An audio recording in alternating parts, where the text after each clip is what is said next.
about to roll. Did you look in your little box?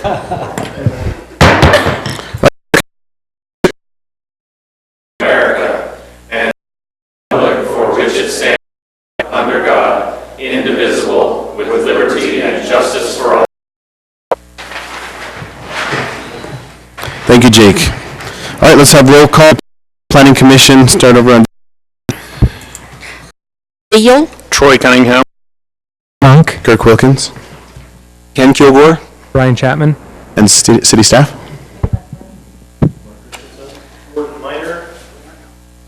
Sarah Knighton.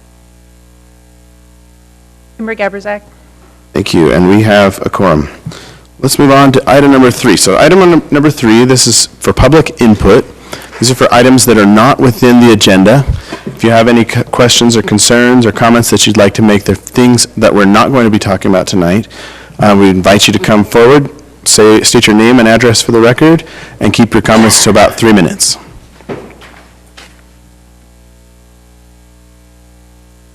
All right, given that there isn't any, we will close public input at this time, and we'll move on to item 4. Now, item 4 and 5, we're going to switch those tonight. So we're going to go on to actually item number 5 right now.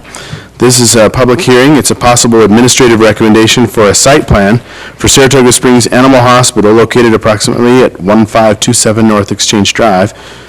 Dr. John Furr is the applicant, and we'll turn the time over to Jeff Adderman for the presentation.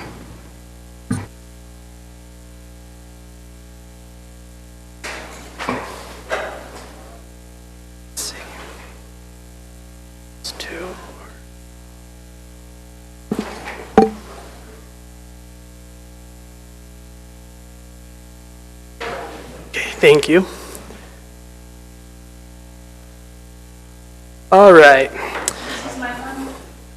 Is it? Yeah, I think so. Okay. The Saratoga Springs Animal Hospital is located on Exchange Drive, just northwest of the Walmart and immediately west of the town storage facility. And you can see here that it's in the regional commercial zone, and it is a permitted use in that zone. Now, this is a 5,500 square foot animal hospital, and that requires 22 stalls, and they are currently providing 30 with one ADA stall. There's sufficient space provided on the site for a second building in the future, and the space for parking is included in that area, and interconnection to the west for future expansion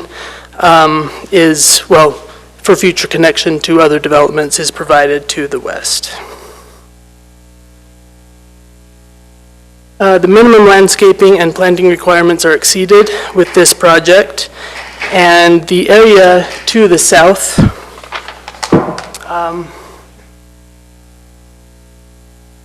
that's not working, but the area to the south where the future building will also be landscaped with native grasses, and it will be maintained until that second building is constructed in the future.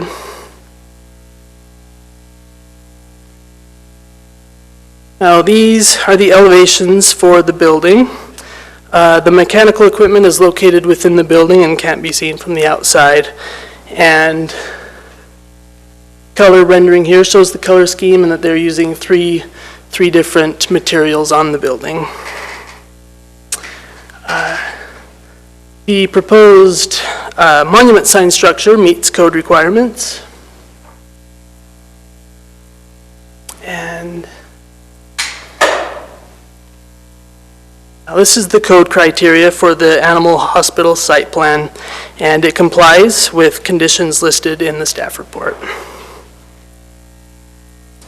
Staff has reviewed this application and recommends that the Planning Commission hold a public meeting, take public comment, discuss the application, and vote to approve the application with conditions, to forward a positive recommendation on the application. And these are the conditions that are found in the staff report. and alternatives include continuance or a negative recommendation. And this is a public hearing, and no public comment has been received at this time, and the applicant is present to help answer any questions. Thank you. Thank you, Mr. Ademan. Is the applicant here? Would you like to come forward and join us at the table here? And then normally I ask, do you have anything you'd like to add to the presentation? No. Okay. For the record, could you state your name and address? Sure. John Fair. Okay, hi, John. And did you say address? Okay. 899 Teal Road, Saratoga Springs. Thank you very much. Okay, given that you don't have anything else to say, I'm going to open up for public comment at this time for item number 5. This is a public hearing. If you have any comments on item number 5, we invite you to come forward and state your name and address for the record. Keep your comments to about 3 minutes.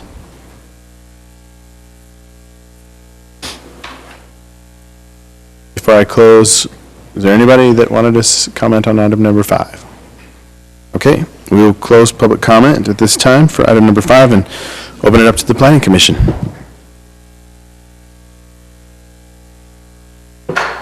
Commissioner Steele. Jeff, have they changed the parking now so that they only have 22, or have they provided 30?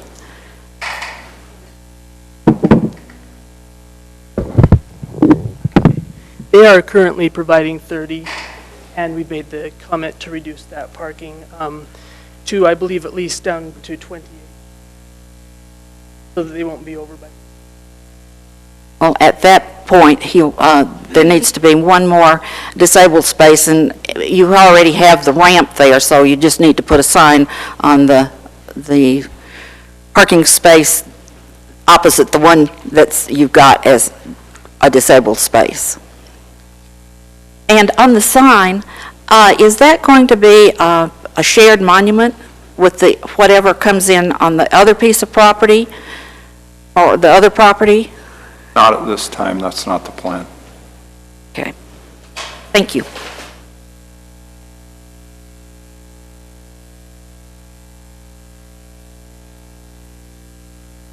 Any other comments from the Planning Commission? Okay. Go ahead, Commissioner Kilgore. So since this is an administrative decision, we have to make sure that you're going to comply with all the codes and ordinances and such. So I'm just going to ask you some perfunctory questions, probably. Sure. So we have a number, as the staff report said, that we had a number of conditions that required that shows that you comply as long as you have the conditions, as long as you meet the conditions. And so there's some specific ones regarding, let's see, so lighting as well as color and material. I think you already did the color and materials for the trash enclosure. Is that right? I believe so. That was something that was missing, and I thought I read somewhere that the applicant did submit those colors afterwards. Is that correct? For the trash enclosure, yeah, that's right. Okay, so then you've already taken care of that. But basically I'm asking, do you have any problems meeting the conditions that were listed in the staff report to comply with those conditions? No, sir. Okay, and then specifically, I actually wanted to ask, so when the parking exceeds the maximum, I guess you can't bank the maximum for the second structure that they're expecting to build. Is that the way it works? Yeah, we don't usually do that. If the Planning Commission wanted the council to consider that, then you could send that to them, and then they could possibly consider that because they are planning for an additional phase, but that isn't how we typically do it. I mean, which is easier for you? Is it easier to just bank it? I mean, make it and then just bank it? Or is with some kind of an agreement that we have to put in there or a condition, or is it better to just not do it? That's what I had originally intended to do and was told that we weren't able to do that because it exceeded parking code, et cetera. I think some of that is still future parking but won't be striped in order to meet code, but allows fire truck, turnaround and all of that stuff. There is additional parking that we were planning on, and I figured it would be easier and more efficient to do it all at once rather than drive equipment over it a second time later. Yeah. We were told that was not an option. I wasn't seeking for any exceptions, so Okay. I'm trying to comply and make this less difficult than Yeah, I mean, it already told is. that already, then I don't want to undo what was said. I thought that would be, more efficient as far as cost goes. I agree. Once, but, okay, well, then, sorry. There's also, there was some off-street parking question regarding van stall requirement. Is that something that the applicant has met, the van stall? There's a requirement I can for a answer. van stall. Is it- It's disabled van, Oh, is it the ADA? yes. Okay. So you have met the ADA requirements? My understanding, yes. But it says a second stall is required. Yeah. That's what I thought I was talking about. So- Right. So you Right. have to put in a second stall? Understood, yes. Oh, okay, all right. And then there was an issue about moving the monument sign back from the sidewalk. Because apparently it was, whatever feet it was, and then it was moved forward. And now the request is to move it back, which is different from, I think, the question that Commissioner Steele had. Is that something that you're also able to do? I would, I would expect so, Is that in the condition? Front and street side, all permanent and temporary ground signs shall be located at least 3 feet from the back of the sidewalk right That's away. okay. Okay. And then, I guess the address that wasn't in the condition, so, okay. The issue with the sign was that it was within 1 foot of the sidewalk. Yes. It was too close to the sidewalk, it hadn't meet the setback, so there's just a condition to address that. Right. Okay, that's all my questions then. Okay? I've got another one here. I just read the condition. It says 2 of the provided parking stalls shall be removed, okay, to comply with code maximums, and 1 ADA stall shall be provided. And it's 2, 25 to 50 is 2. And so so you need 1 additional stall, but it's, unless the parking is reduced to 24. That's right, yeah. Yeah, we intended to make that so that 1 additional would be required. And so I think the applicant understands that will. Is that covered in the conditions? I just, Okay. the way it reads, it says unless they reduce it to 25, which I don't think they're going to do. And I have one more question. What is the striping beside your trash enclosure? Striping, You've got, I need to see a picture. Yeah, there was just it looked like a parking space that had been striped Right, out that was right next to the trash enclosure. see it on that one, a little bit.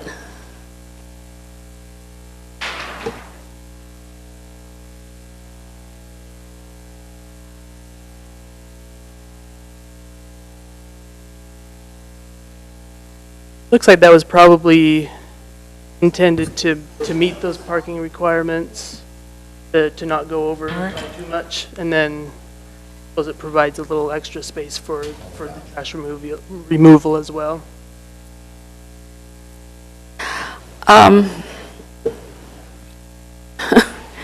Be nice if that was a loading stall for deliveries.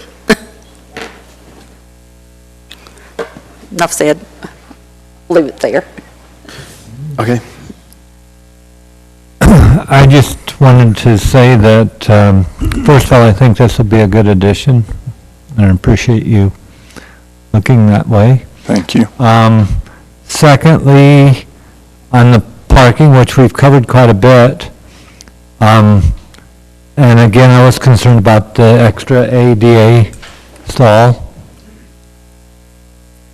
And I was a little concerned that they were going to make you go down to less than 25, because because here we always need extra parking. I don't know why we would limit somebody on not having, by having too much parking.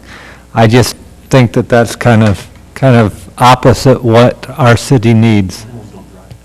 That's right, but their owners do. I think we suggested that as a possible alternative if they would find it difficult to provide that extra stall, but I don't think that will be. So I think they'll be able to. Right. Yeah, all the extras. That's all I have, but thank you. Thank you. Any others from the planning commission? Mr. Farrer, I had a couple questions. The address for the sign, you're adding that, right? Yes, Okay, and sign illumination, you're adding lights to that too? correct. Okay. Just wanted to make sure we checked all of them off. And then something about a sample of hardy wrap posts is required. What is that one? So we just need to have the material sample before they go to build, so it's just a condition that we get that ahead of time. There are certain the materials exterior that are material? prohibited and permitted, and we want to make sure it's just in that category of allowed, that's all. Concrete? Pretty straightforward. I requested one and they don't provide samples. I have pictures, but weird. Okay, any other comments from the planning commission? Oh, thank you for taking care of Barb Basenji. No, it's been great. You're welcome. All right, I will entertain a motion.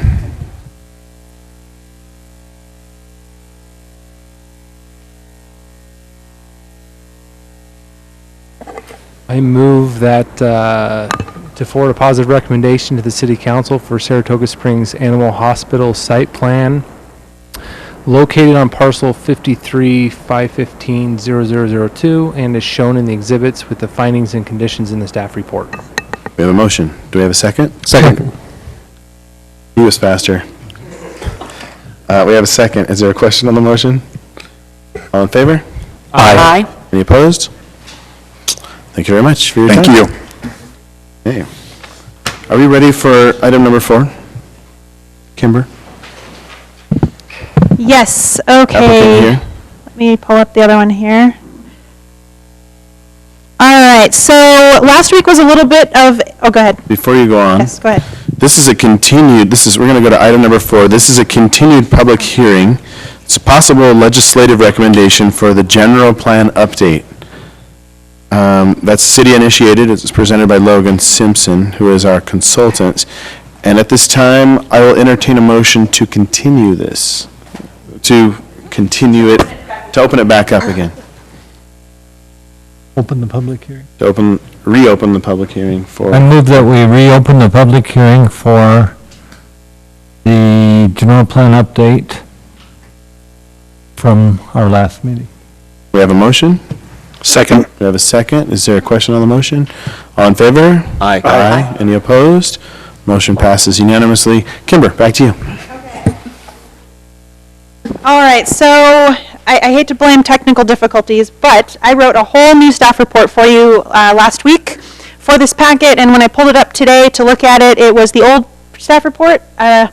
You were supposed to have a motion in there to actually possibly make a recommendation, and long story short, my computer got rebuilt last week in between, and it lost the report. So anyway, unfortunately, you will not be able to take action on it tonight because we didn't have it in the appropriately prepared for you, but that's okay. We can do the actual action on the 25th. It'll be all right.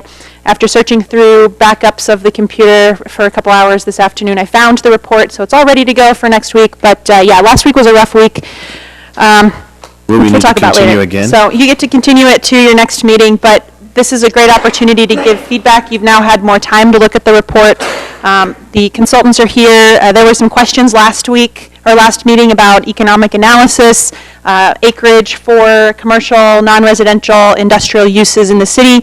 And so we have some folks here to answer those questions for you, and then we can continue it with, if you have any additional changes, and take the actual action on the 25th to get that recommendation to the council. So I apologize for that and not catching it sooner. Thanks. And turn it over to Okay. Commission and council. So we have our applicants here, well, our presenters. Would you like to introduce yourselves, please, for the record, names and addresses? Sure. So I'm Chrissy Gilmore in Bountiful, Utah. I'm Benj Becker with Zion's Public Finance, also Bountiful, Utah. I'm sorry, what was your name again? I was writing. Benj, B-E-N-J, Becker. Okay. Thank you. Did you want to add anything to what she said before we continue the open? Yeah, so Kimber, did the memo of changes make it in their packet? Well, did it? You guys would know. Kimber, she's asking you a So question. they didn't see the memo of changes. The memo of changes, I believe, was in the packet. It was just the text with the recommendation. Okay. So I just wanted to quickly go over a couple of things that we heard last week and some changes that were made. So one of the new things that you should see is the Appendix C, which is the commercial absorption memo, which I'll have Ben talk about in a moment. And then we also added a list of current city projects to page 11. This just goes over current capital improvement projects that are going on in the city. And then we worked on some images, tried to fix pixelation issues. But most of the edits were actually done to the maps. So we went through the maps, tried to make them more readable, improve colors. So you'll have to let me know if you think that it helped. One of the big things we did on the future land use map was added a floating overlay for commercial over the potential Mountain View corridor. Let's see what page that is. Page 31.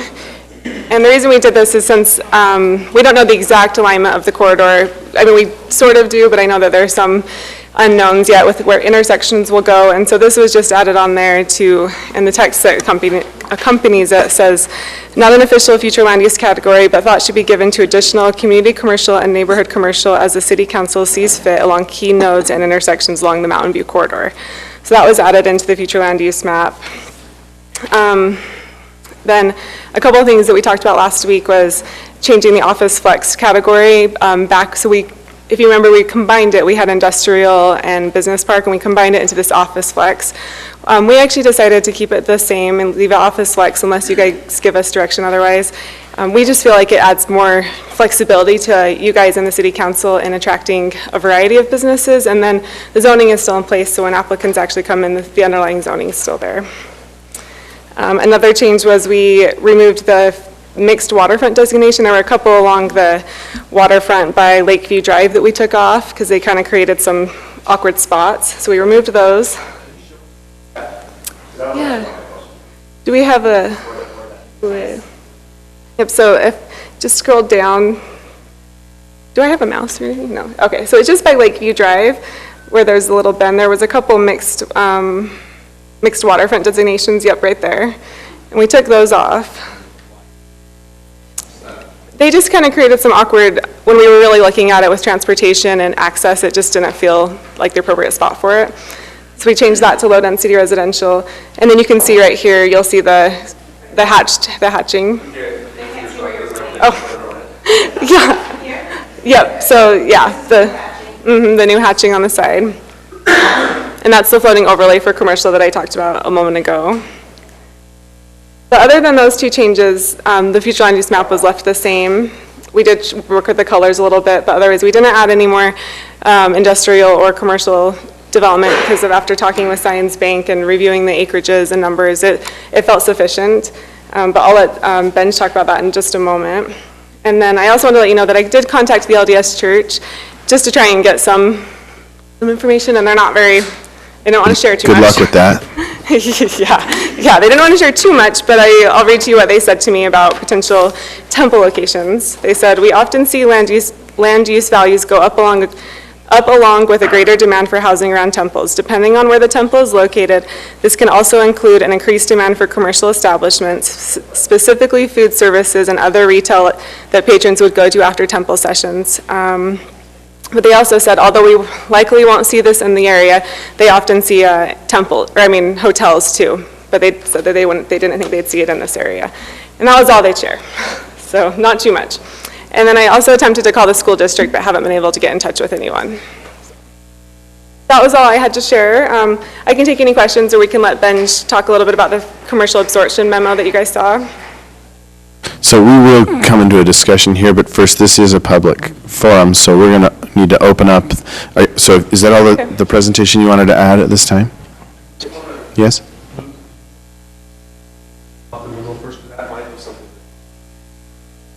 Okay. Sure. Go ahead. Yeah. Okay. If there are any questions right off the bat from the memo that you received.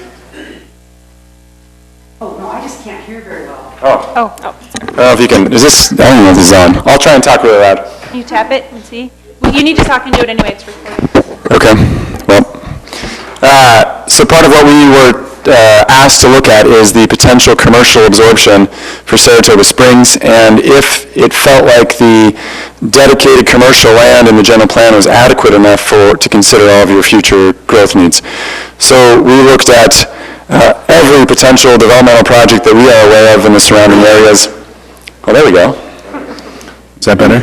Thanks, Nikki. Enriched. We obviously looked at your population growth, all the demographics that make Saratoga Springs, Lehigh, American Fork, Eagle Mountain, Harriman unique in this area, and looked at historical absorption, looked at projected absorption, trends in Utah for the amount of needed retail space, office space, and came up with some estimates and assumptions for your growth. We felt like that looking at the general plan and the amount of dedicated commercial space, and that was an inclusion of retail, office, and industrial space, was more than sufficient, or was sufficient, and gave you enough access to not limit yourself in the future to potential growth to allow for the growth that you need. So we looked at everything from the typical amount of retail and office space per resident, per household. We looked at considerations that the growth projected for Eagle Mountain, and that Eagle Mountain, from a commercial perspective, you will always benefit from that. They obviously, over time, will add their own commercial, but just by virtue of your location, you will take a lot of their sales dollars well into the future. We looked at considerations for how much retail space or how many residents you'll need for certain retailers. Grocery stores typically, community neighborhood centers like to be within areas that have 35,000 residents within a 1-mile radius. That was a consideration in looking at a different absorption. Now, obviously, one issue that a lot of communities are dealing with right now is the large industrial space. And when I say industrial, don't envision smokestacks. Industrial is like flex, R&D space, manufacturing. Think of it as maybe 40% office space, and the rest is warehouse, processing, manufacturing. It's not typically a creator of pollutants. It's just, unfortunately, that it's labeled under the industrial category, and has nothing to do with, say, like Old Geneva or anything like that. But a lot of communities along the Wasatch Front are trying to heavily court industrial components right now, tenants. You're probably very aware of the failed Facebook deal in West Jordan. They ultimately wanted 1,700 acres, but their business plan and their plan for expansion and growth, their first phase really only required them to have 60 acres. They wanted to create enough of a buffer around them so they could have space. They're also very savvy real estate tenants. I got to work with them quite a lot living in San Francisco Bay Area and getting them to relocate to new headquarters. They always want to acquire land around them so that they can eventually sell it off to new tenants. My point in saying this is that there will be a lot of tenants that will come and look for additional space far more than they need, because they know that as soon as they locate there, they'll see an increase in land values. So while they may say they need 1,700 acres, ultimately their plans may call for 300 acres. They just know that they have a long-term tax advantage as agricultural land, and also as a potential to sell off that land. Anyways, the absorption that we looked at in that memo, about 50,000 square feet of office per year based on your current absorption or your current population. When more of a critical mass is reached and a lot of the vacant space in Lehigh is taken up, we see that jumping up to 100,000 square feet a year. Retail, we can see 30 to 50,000 square feet a year now, and potentially getting up to 50 to 75,000 square feet a year as your population increases. Certainly, there is a lot of land between, or some land between you and I-15 that needs to be absorbed first, that a lot of office tenants find to be more desirable, the closer they can be to the corridor.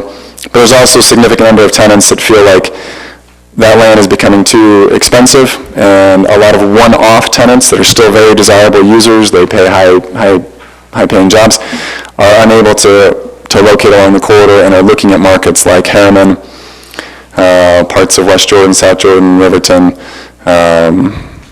Saratoga Springs is in perfect position to capture those. So, any questions? Is there any data on, square footage to acreage? So if we're looking at 50,000 square feet, how many acres of commercial in the city would we need to have in order to support that? So typically when you look at 1 acre, which is 43,560 feet, if you are a retailer, you look at what's called a floor area ratio, about 0.3, sometimes 0.25 to 0.3. That allows for enough building coverage to give you parking that'd be sufficient for that. For office, that floor area ratio is a little bit higher. So you would maybe look at, on 1 acre, supporting a 10,000 square foot single-story building. We look at, and maybe that's not quite the right answer to your question, but we look at maybe how many square feet each employee needs, each potential worker, how many square feet per household. Is that of interest? I was asking more along the lines of, we're looking at the general plan and looking at the acreage that we have allocated for different uses.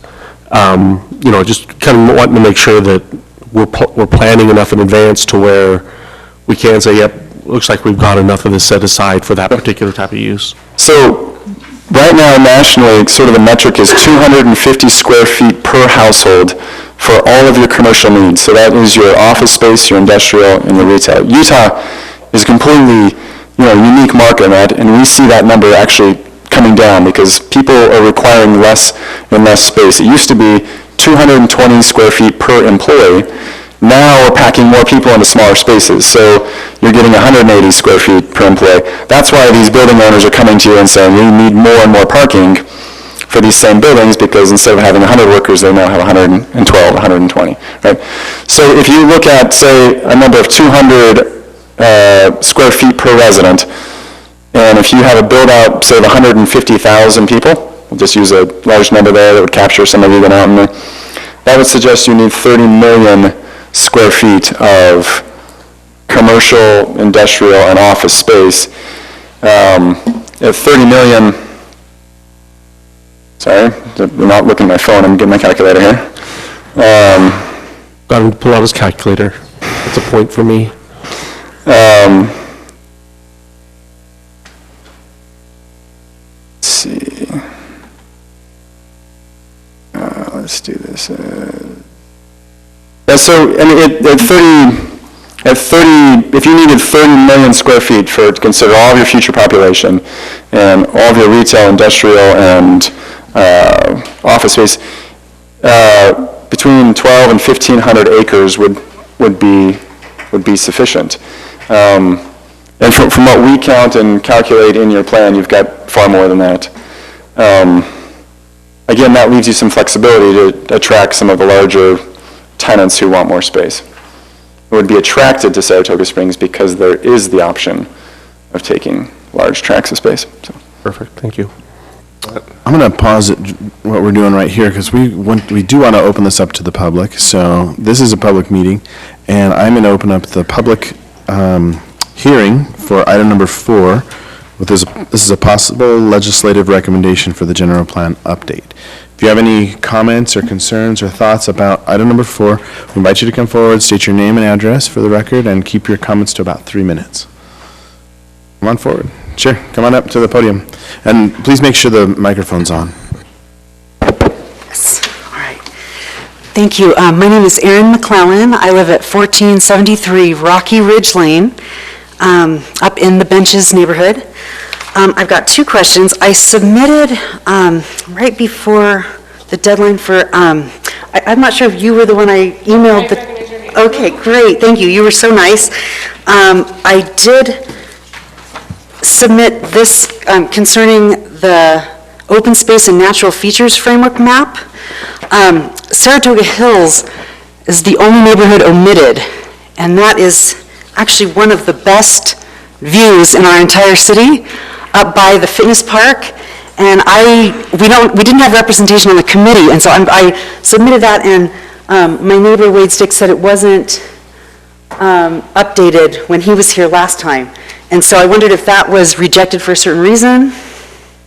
You know, and then, We're going to answer questions Okay. after, but if you want to give us all your questions, sure. we're taking an Okay. answer. I'm sorry, we're Then taking the notes. second thing is on the,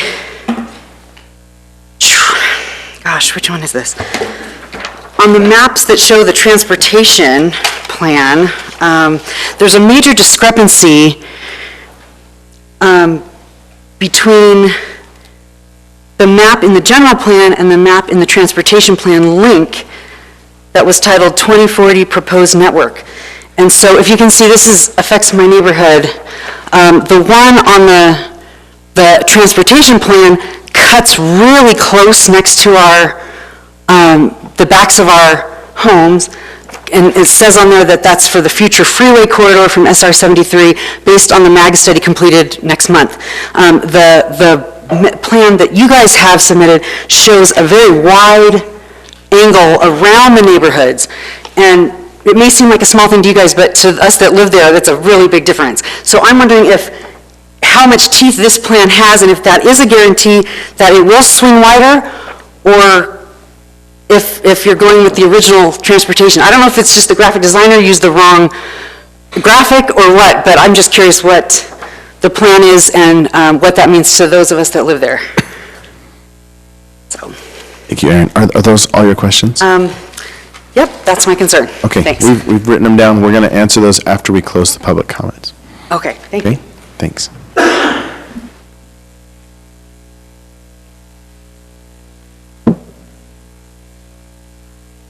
Nate Delahunty, 1713 North Aspen Circle. Tonight I wanted to read the guiding vision that's in the document that was set up for the proposed plan, if you will. It says, Saratoga Springs is a welcoming, attractive, and healthy community with distinctive neighborhoods that come together to offer both a small-town feel and sustainable city services and amenities. We celebrate our Utah Lake and Jordan River shorelines, scenic vistas, open spaces, community events, and recreation. We strive to protect this high quality of life into the future. My question tonight is, with the planned growth that we have over the next 20 years, is this guiding vision, does the Planning Commission feel that this guiding vision is adequate enough to outline and to lay out how it is that our city progresses between now and 2037, specifically around the notion that we strive for a small town feel, noting that I think the numbers of expansion could reach 100,000 citizens. I'm not sure over what period of time, but how is it that we have that large of a population base and maintain a small town feel, if that's the guiding vision?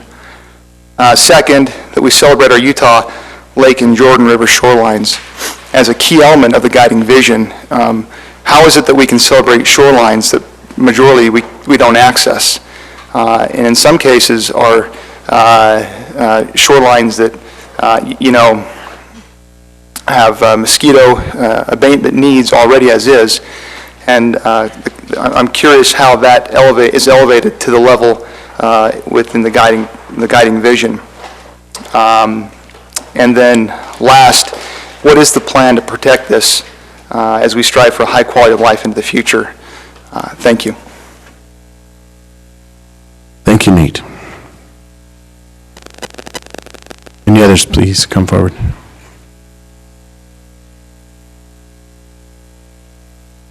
Good evening, I'm Wade Stick. I live at 1277 Rocky Ridge Lane in Saratoga Springs in the Benches neighborhood. I was at the last planning meeting. Thanks for revisiting this topic. I'm disappointed that we don't have more of our neighbors out here. But anyway, just a couple of questions from questions I've been asked about, as I tried to recap last time, some questions that I have, and hopefully you guys can provide some answers. It's my understanding the city plans on building a smaller road along Foothill, or what will be Foothill at that point. That the city is planning on building a smaller road first, and then UDOT will come through at some point and widen the road. I'd like some clarification or confirmation of that. Also, who makes the alignment decisions for that initial stage for that smaller road? Is that a city local decision, or is that something that UDOT's going to decide? And then my third and final question is this meeting or the city council meeting, are either of these the right forum to have our voices heard in planning, or are we barking up the wrong tree, so to speak? Is this something that we should be going to UDOT for in voicing our opinions, especially about having a big wide roadway adjacent to our homes with our children playing there? Thank you very much. Thank you, Wade. Others?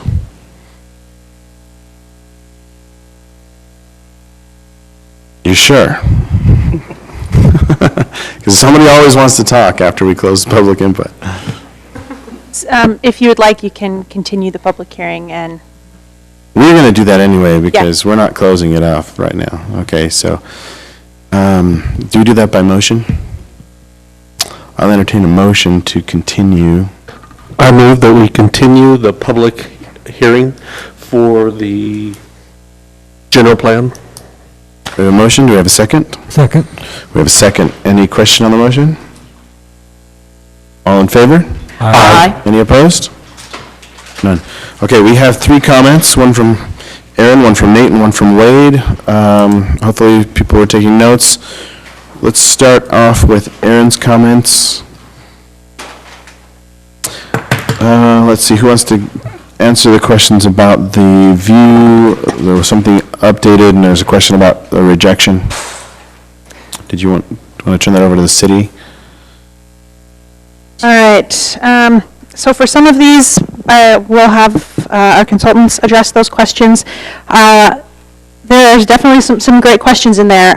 When we go and do a lot of public input, small town has come up over and over, and so what we're trying to do with this plan is balance the fact that we know we're going to grow with preserving the things that are important to our residents that contribute to that small town feel. We're not going to be a small town, but there are certain aspects that lead to quality of life, and that's one of the things that we're trying to go for.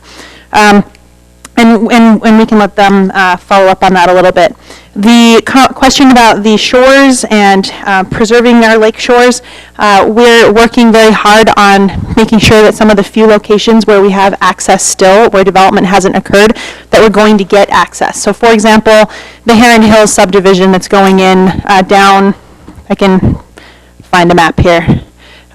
There's a subdivision going down in the south of the city along the lake, and there is going to be a public park in there. So it's right down in here. There's going to be a public park with improvements that have pedestrian and paddleboard and whatnot, foot traffic access into the lake. Taking advantages of those where we can, trying to preserve public access along the north end of the lake, looking for options for a second marina, things like that. So doing our best to make sure that those access points are where we can, where they're not already lost, that we're going to have those.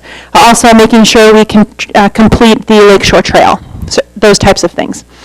On the road alignment, there is kind of a question as to where Foothill Boulevard is going to go. Let me get to that page here. Do you know what page that is offhand, Chrissy? Thank you, that would have taken me a while. Okay, so the area in question is right here, and what you're looking at on this drawing is actually the old Transportation Master Plan. The Transportation Master Plan has gone through several iterations. Previously, if you zoom in on this on an aerial, or if you look at our city map, you can see that right-of-way has been preserved at the very edge of that neighborhood, as well as some locations in farther south. The Previously, the Transportation Master Plan had the road going right against the back here. Then there was a modification that had this loop right here. And currently, our engineering department is working with UDOT, with Mountain Land Association of Governments, and with a consultant to find out what the best alignment is, both in terms of, how the road curves, it affects what the speeds can be on it, how wide is it going to be, where along this alignment, where does this become, where's it a UDOT facility and where does it transition to a city facility? These are all questions that this group is working on. Like I said, it's a combination of UDOT, Mountain Land Association of Governments, and Saratoga Springs City. They are in the process of finalizing that best recommended alignment, moving towards an environmental assessment, which also helps limit where the road can go. If we zoom in here as well, there are other constraints. There's a landfill right here. You can't put a road across a landfill because then you have to empty the landfill, fill it back in with clean dirt, and it kind of defeats the purpose of a landfill. Or build it as though it's a bridge where it's suspended and you're putting your supports down into the landfill. So just one of many constraints and issues through there. Again, curve speeds, getting up the hill, etc. So there, as part of the environmental assessment, there will be a public process. As part of the final adoption of the Transportation Master Plan, there will be a public process. So this alignment is not fully finalized yet.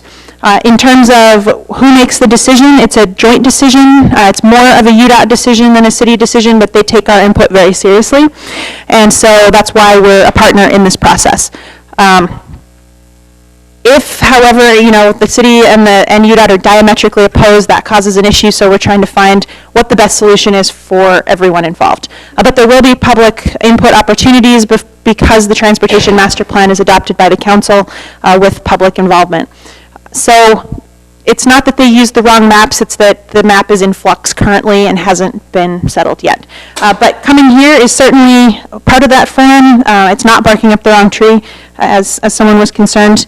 It is part of that process. Planning Commission will hear about it, Council will hear about it, and UDOT will hear about it as well as we work with them. So anyway, long answer, but, and then if our consultants or engineer or city manager would like to weigh in on that any further, or if you have any questions, you're always welcome to call us as well. Oh, and Saratoga Hills being missed in views, we'll kind of address that and try to go back and look at that map and make sure that it's as comprehensive as it needs to be. Thanks. Yep. There is one question that was posed about an interim road.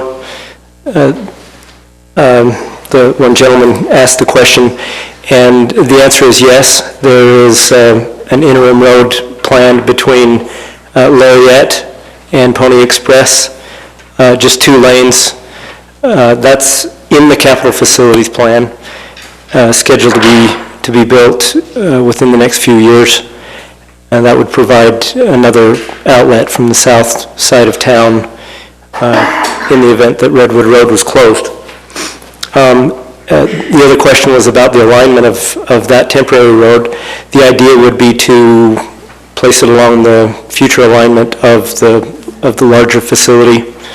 And Kimber spoke to that as to how that alignment will be determined. It's undetermined right now.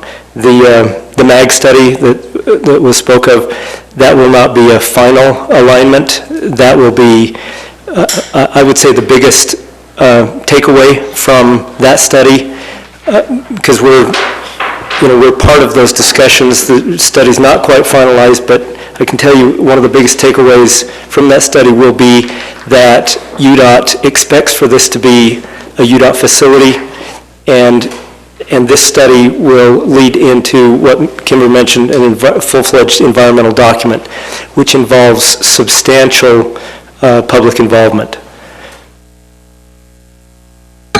Okay, so just to clarify, this is one thing I'm not sure we completely touched on.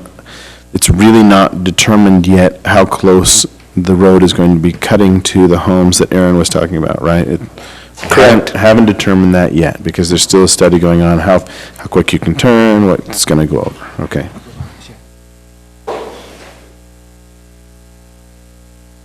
Please. Turn on your mic and let's do it.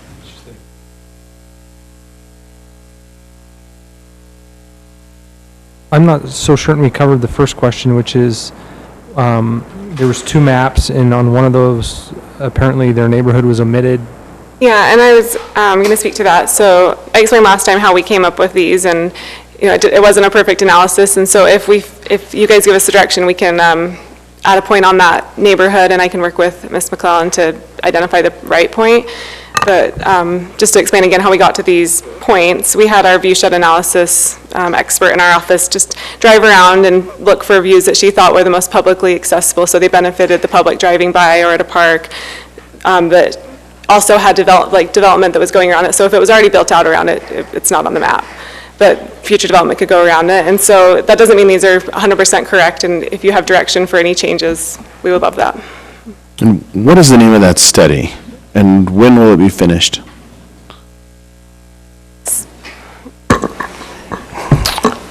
I don't know of the formal name, the Foothill Boulevard alignment study. I don't know, that's my best guess. It's a great name. It's a study, this cooperative effort between Mountain Land Association of Governments and UDOT. Do you have any idea when they're going to be done with that study? Latest estimate was June, and based on a meeting I had with them just last week, that seems to be on track. City Manager Christensen. This is going to be kind of a process. So they're working on proposed alignment. Have to go through many studies, public hearings, environmental impact statements, things like that. So I believe one of the questions was approaching this and directing this in the right way. Ultimately, there's going to be a lot of opportunities to have to go through their public process.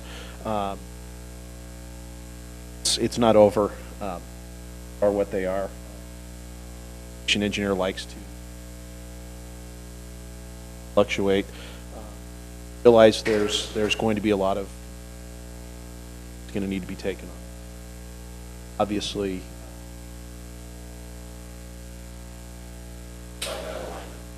UDOT though, we did a preliminary study.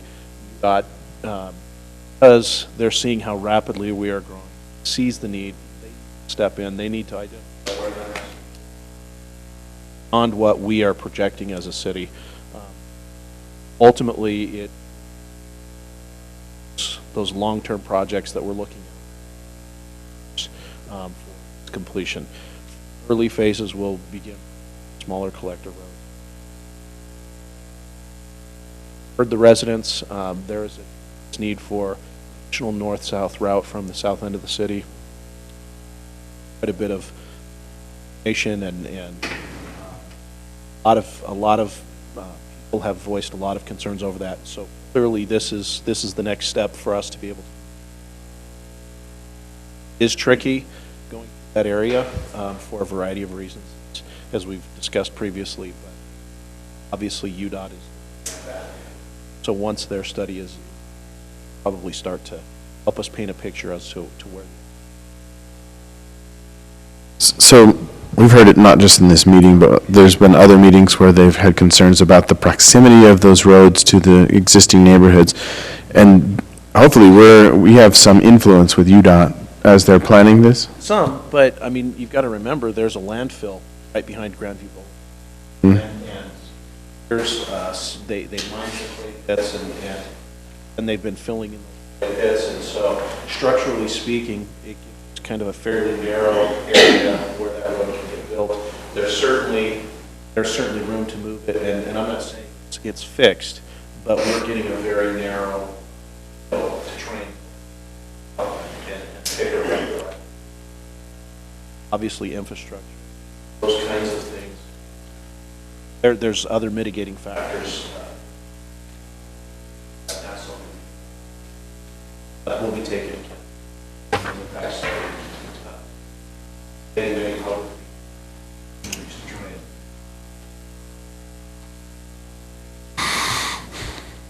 Okay, any other comments from Planning Commission? I guess we haven't opened it up to the Planning Commission yet. So given that we've continued the open meeting, somehow it closes from the public, even though we're not closing the meeting, but we're going into the Planning Commission. So basically what you do is you just kind of put public input on hold, and then you have your discussion.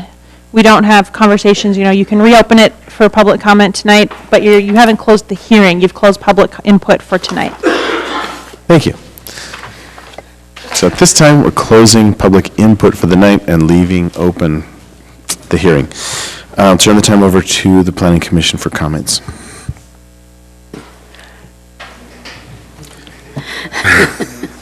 She smiled, so she gets to start. Commissioner Steele.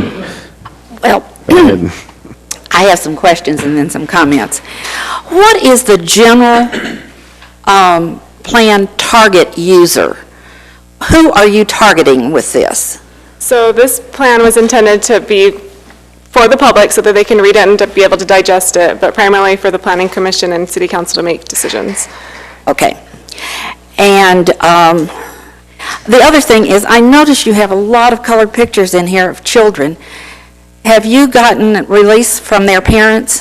So the ones of kids from your city that are in there, we asked the parents when we don't have a written permission slip, but they were with us when we asked the parents if we could take it.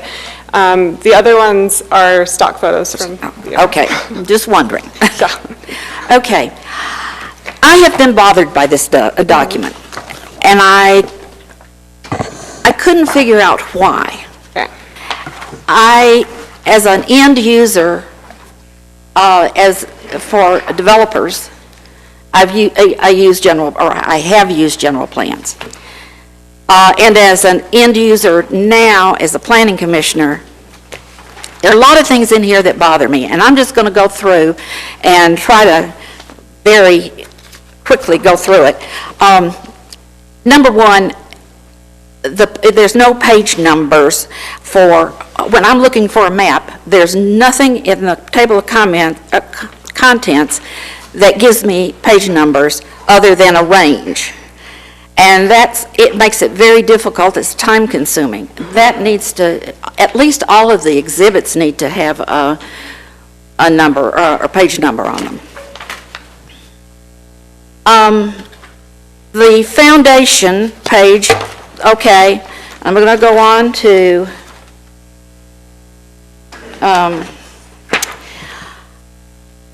the creating outreach and plan process. I feel like all of that should be in the appendix rather than in the document itself. Can you give me page numbers when you're going through, so I don't? Page 4. Page 4, okay. Page 4, page 5, 4, 5. page 6, page 7. It seems to me that those are pages that, if I'm looking for information, that's fluff, and it really doesn't serve the end user very well. And if it's the public, then they can go to the appendix. A lot of this is, I would say, it would be very good for promotional materials for the city. You've done a great job on that, but I'm not sure it needs to be in the nitty-gritty. No problem. Mm-hmm. And the history, there's a word there, I think you have been told about that one, on the history. I don't know. Bowery. Oh, okay, got it. Bower would be a better term. And as I say, the history, I've gone back and forth on that one. It sixes and whether it goes in the appendix or in the document itself. I really think it ought to go in the appendix. Okay. On current city projects, to me, that ought to be eliminated because this is a document that's supposed to go for 10 to 12 years, I think you say. And then current projects are not going to be current projects when you look at this in the future. So if you're going to put it in at all, put it in the appendix. Existing development map. Again, that's not going to be of much use 12 years from now, because the development will have gone other places. The zoning map, before it's put in here, I think and I've worked with this enough that I still do mental gymnastics on land use map and zoning map. And so thinking about the fact that the zoning will follow the land use map, I think instead of saying existing zoning map, it should be just zoning map. Anybody disagreeing with me down here? So far, your okay. your appendix, you moved this to the appendix stuff, I agree with all of that. If I could just make a comment, we can actually just remove the zoning map because we have a living, breathing zoning map that we all work with, so that can probably actually just come out. I had it originally. That kind of goes to what I was thinking is, zoning map, the existing development map, the current city projects. What might be really nice is the city, we've got websites on that, and then just reference those websites in here, and that way we can keep those pages updated and direct people toward those. Yeah, and they can, for a current snapshot of what the situation of the city is now, that can all go in the appendix with all the rest of it, and just put that there, and then the rest of our documents are updated as we're working with them. Great. Now I come to a question. On the jobs to housing ratio, on page 15, and you've talked about it seemed like in your commercial absorption memo, you were talking more about commercial and office.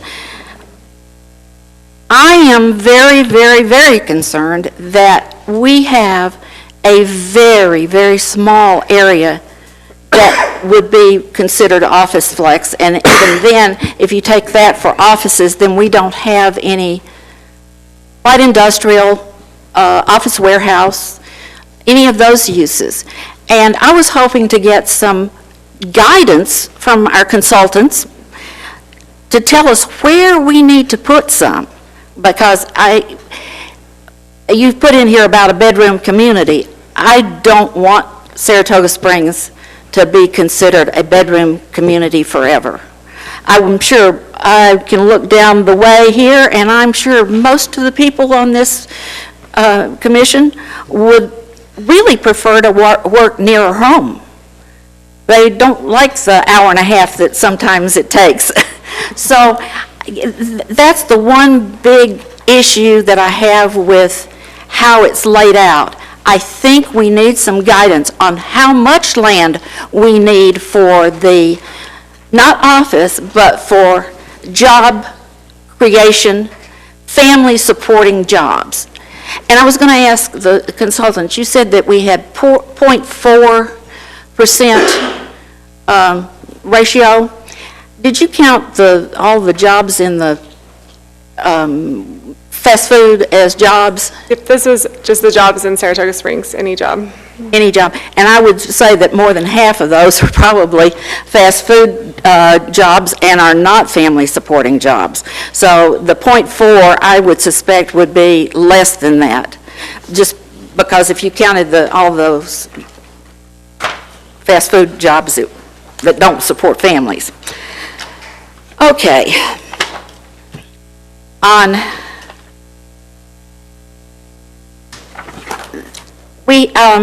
I would like to see our vision statement at the front of the document, not buried in page 18.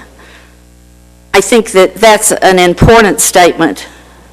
If we're going to have it, we need to have it prominently.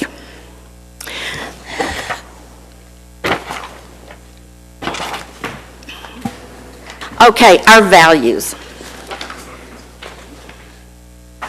Let me see if I didn't skip a page here. Okay, 20, 21, 22, 23. Really could go in the appendix. Number 25, page 25, probably could go into the appendix. Now we get into the elements of the general plan, and this is what I call the nitty-gritty. The land use and development, I don't have a problem with, although I don't like future land use plan. When this is in effect, it's going to be the land use plan. Am I right? Okay. The same with the land use plan map. That's going to be the land use plan map, not a future land use. So just to clarify, it is the future land use map because it's our goal for the future. So you usually hear planners kind of jokingly call them the flumes or the floops. So future is usually in there, even though some of those uses are today, but it's our goal for what our city will be in the future. Okay. I still would like to just see it at land use map, because that's what it is. So future describes use, not the map, word map. Not the word map. So this is for this page right here. Map. Yeah, this is our future land use map. And, you know, we've had some, if we don't have the word future in there, it kind of gets confusing for some people just because they think, oh, well, it says regional commercial, it's regional commercial now. And so future helps clarify that it's what we want it to be. And even though some of these are currently the use that we wanted in the future, it's overall what we think it will be in total in the future. So. Can I ask a question? I won't take long, but it seems like a lot of the comments that we're having are relative to time. So question is, are we going to have this as one document that just gets old? Or are we going to keep it as a living document that we update every year, and we can still write in, we'll still have the section for future, we'll still have the section for current? That's the question, because otherwise, we published this in 2017, and it starts getting old and nobody looks at it again because it's outdated. Yeah, so we should be updating this at a minimum, overhauling it every 5 years. It's not required, obviously, since our last update was in 2005, but we should be keeping it current. In terms of substantial changes, you don't usually see it happen more frequently than every 2 to 5 years, but we do frequently amend it as needed. You know, when someone comes in and says, hey, I want to develop here, it's planned for X and we want to do Y, can we amend it? So you see those amendments all the time, but otherwise the text, we try to keep it as relevant as possible to last for about 5 years and then update it again. And it's somewhere in the document, it says, what, 10 to 12 years? Yeah, 10 to 15 years, 10 to 12. Yeah, that's how far you're trying to look out.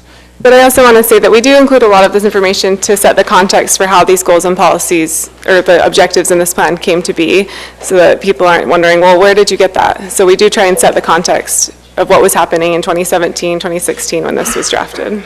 But that really can go in the appendix. Yeah, and that's fine.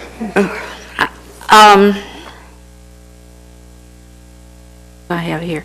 Oh, we keep talking about Lehigh Fairfield Road, and that is going to be dated by the time this goes to press. Rick?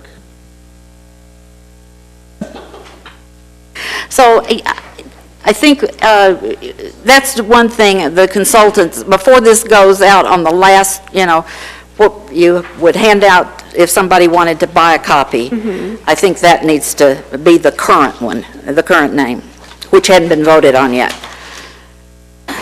I questioned the placement of the solar home further on. Couldn't that go in the residential areas? Yeah, we can move it there. I just removed it from the plan altogether since it was only going with one specific objective, but it could fit in the residential. And that could also, the objective could be in the residential. It makes more sense there than in the open space and views. Okay.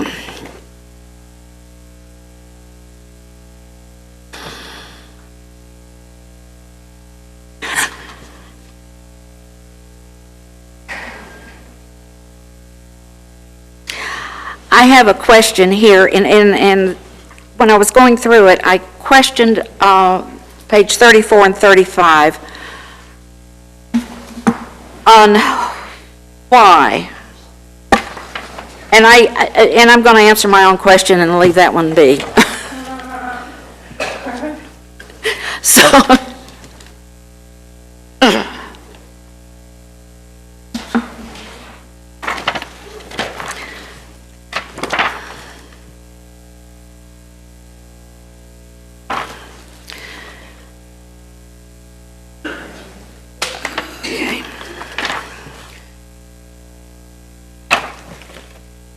the only way I could do this is just page by page by page.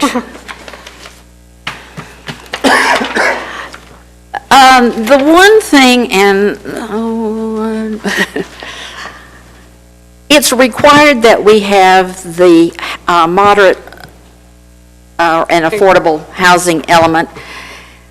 It bothers me, knowing that that is required, that we have relegated that to the appendix. To me, it should be with all the rest of the elements of the general plan. So we did try and put in some objectives that address that, but if you, we're happy to take a look at that and either beef it up or add a separate element. That's your discretion. I think it's supposed to be an element. It is supposed to be an element. My recommendation would be, though, to put the whole analysis, the needs assessment as an appendix, and then have a shorter element in the plan that has the goals. That'd be great. Okay, that got that. Then I've got just a few fellows.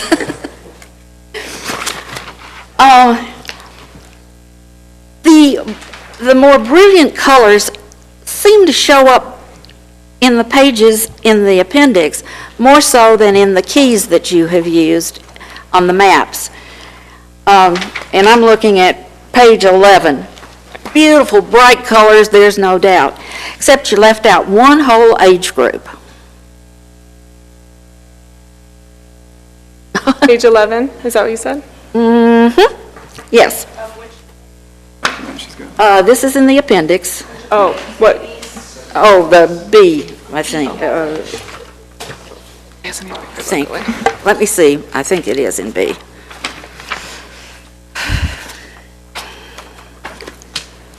Well, housing study,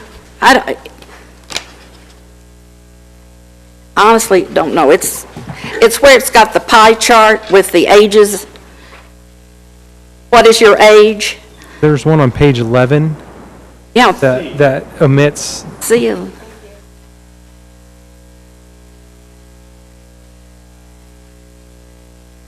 Which one? Oh, they put that one in between, and I don't know that this. Yeah, it was C. Oh, it probably would be B, housing. That's.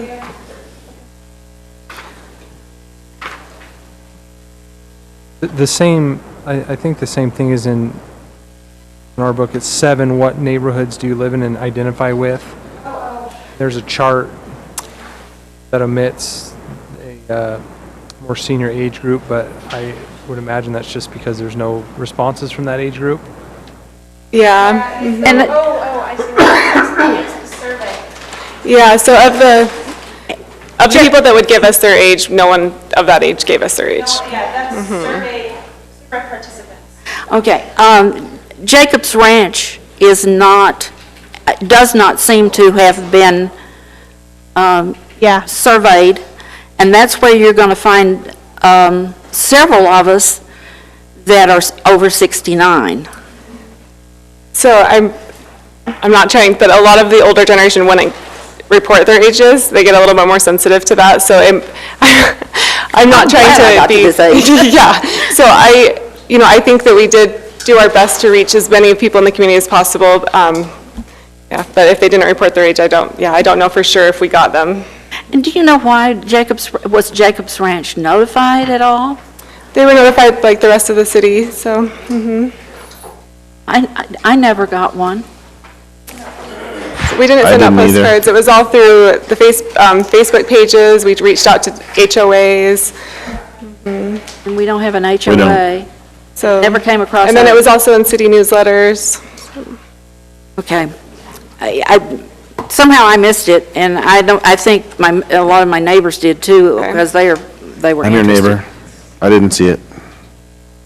Thank you. I didn't see anything. Yeah, I used Jacob's Ranch. Yeah, and, you know, we don't have the budget to go, postcards are very expensive and door to door, and so we do our best with, you know, mail, the city newsletter went out, every event was noticed in the city newsletter, your guys' webpage, Facebook pages, HOAs were. Okay, but I did like the colors that you had in that pie chart. Well, it's easy to see.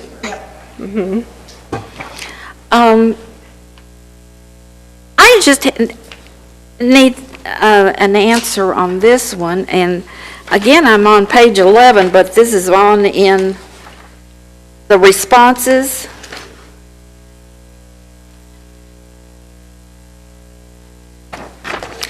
And you have, does the sense of community directive match your vision, and it should be your vision for the future?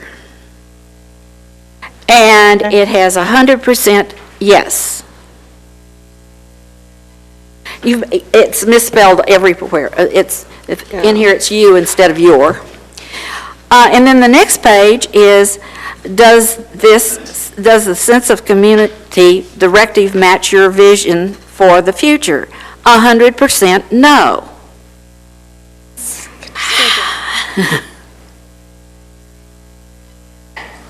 So Which page are you on? I'll have to look at this. This is just an automated summary system from our online survey, so I didn't put these pie charts together, but I'll look and see if I can get it corrected. It just doesn't look like, I couldn't understand it.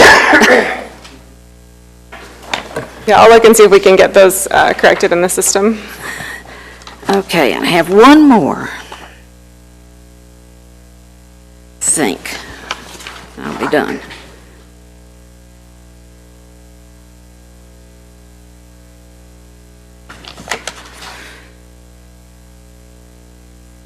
Oh,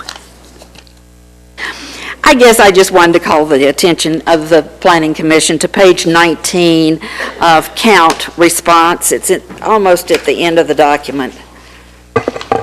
And I'm going to read this because I think that Hayden and I might be the only ones that would appreciate this. It says, we recently bought a home in Legacy Farms. After we bought our home, trees were installed in the middle of the street behind our house, and rock cages were placed at the entrances to that street. When we contacted the builder about removing them, we were told it was part of their contract with Saratoga Springs. These trees and rock cages have to be removed. It is unbelievably inconvenient for me and my neighbors to back out of our driveways and use the road behind our house. Why does that sound familiar? I think someone in here was talking about that before.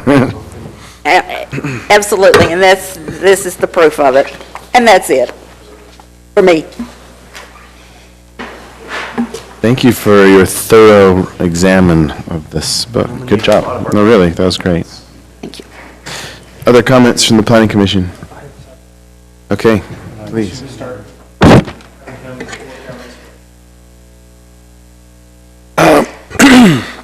The only thing I have is on page 55 and then page 56.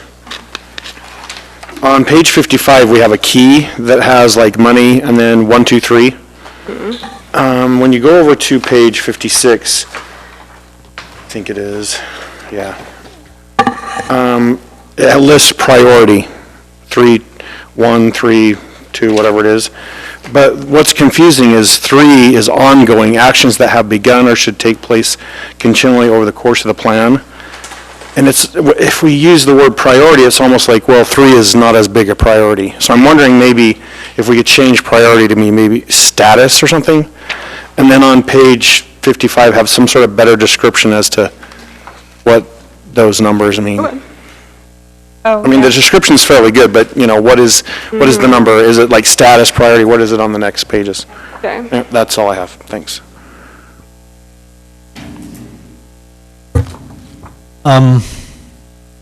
I've got a few things. On page 42,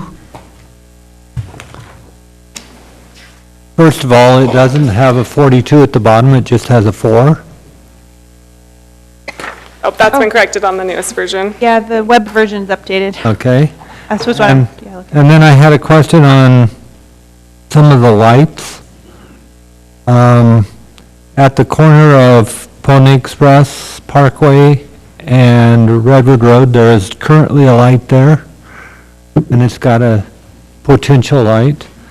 And at the corner of Crossroads Boulevard and Cedar Fort Road, there is a light there, and it's got a future light there.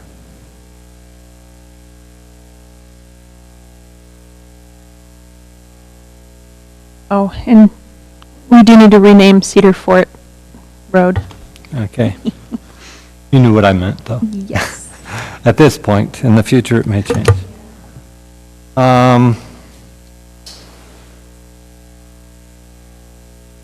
I also had a concern that was already mentioned about the yeses and nos 100%. If you combine those two and put, you know, like 75% yes and 25% no or something, just so it means something.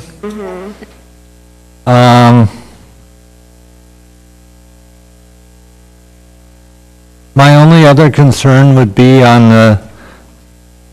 the proposed future LDS temple and how that will affect things. I appreciated the comments that you did get from the church and realized that they're not going to give you a whole lot. The only other thing I wanted to add, and maybe you want to just add it to their comments. It was something that we have said that we need in our area is assisted living or elderly living, and that would also want to be located, and it typically is located around those areas. I'm surprised that they didn't mention that. Yeah, I And agree. probably would be, I would think. That's all I had.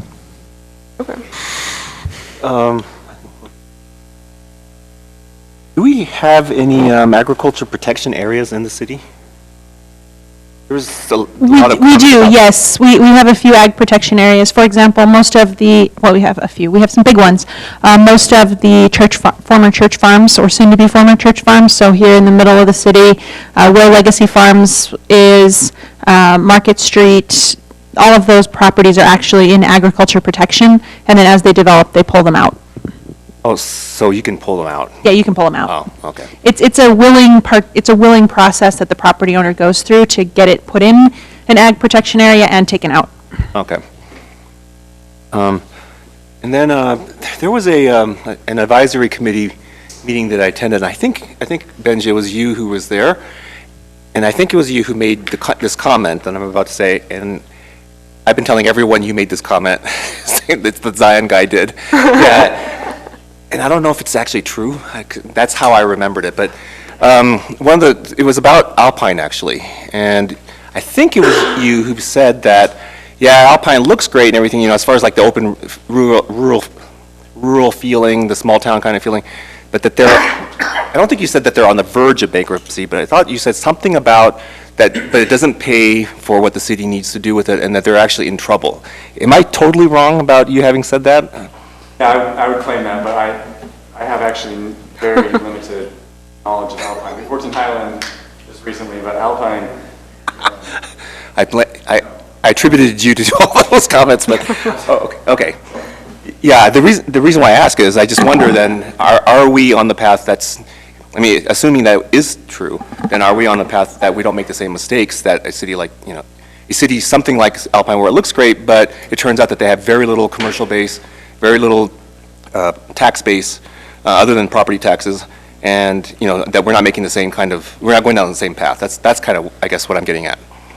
Yeah, I can see the basis for, I'm not applying anything to Alpine. The basis for it, obviously, each city wants to have the proper mix of residential and commercial, so the commercial can help pay for the services that the residential requires. We think that what we have proposed is a good mix, and what you have proposed, obviously, as a planning commission, is a good mix of commercial and residential. We also do think strongly that the residents here would greatly benefit from closer access to jobs, to job creation areas. So we do agree with that, and obviously it will help with your city finances in the long term of having that commercial tax base. So it's very difficult to sustain cities in Utah off of the residential tax base because of our tax system in Utah, 55%. To continue to pay for services, police, ambulance, those things, it typically requires a good commercial base. I think the demographics of Saratoga Springs suggest that we have every opportunity and future that will be the case. But Do you remember that comment? I do. So I just got the person wrong? That's for me. I'm not positive. I might have, I'm not positive, but I do remember that comment, but I've never worked in Alpine, so it wasn't me. Okay. So it must have been someone else. Well, thank you, thanks. It's good enough. That's all I have. Thank you for clearing that up, Mr. Becker. I've told exactly 485 people that exact statement. Everyone on Facebook now knows that Alpine is going bankrupt. Just joking. So I looked at this, for my career, I'm a business executive, and I have to defend a vision or a plan for my board. And generally in business, you have your 1-year plan, your 3 to 5 year plan, and then your 10-year plan is only in the vaguest possible terms, because there's so many forces of change that happen that make a 20-year plan completely irrelevant once you get down the road a little bit. And we've talked several times tonight about one of those forces of change, a temple that's coming to Saratoga. And so one of the concerns that I have is the lack of detail earlier on in the plan, where you can look at things and see them as a little more absolute or concrete. 1 year for the city is not that much time, but certainly 3 years down the road or 5 years down the road, the residents would have a little more concrete plan of what is the vision for the next 5 years for the city. We're growing so fast. I think there was 1,100 houses approved last year or something like that. Building permits. Building permits, 1,100 building permits. That's an enormous amount of housing. And that's in 1 year. And we continue to have more and more development requests come before the commission in the city. And so it would be nice to see where we can forecast a little more specific, something like that. So I'm going to do as Commissioner Still did and kind of go page by page. One, I agree that I think how you got this document is a lot less relevant than what you actually found out. So Commissioner Still recommended that it potentially be in the appendix. I would agree with that all the way up to community outreach and plan process, because, sorry, I'm lying. The next section, community profile. It gives a little context and then you can get into things. So as I go, on page 15 you have the jobs, and I would disagree a little bit with Commissioner Still, whereas we will have commercial in this city and we will have jobs, and we like jobs to be in this city. But I don't think that will ever alleviate what I feel we really are, and that's a suburb. We're a suburb of Salt Lake City, we're a suburb of Greater Provo-Orem area, and we're trying to maintain a small town feel, and I'm going to talk about that in a little bit. But we want to have appropriate commercial, and we want to have jobs, but not with the aspirations to be this like megaplex of jobs. And I don't know that that's what we're describing in our minds, but we're a suburb of the greater Utah County area, and certainly Salt Lake.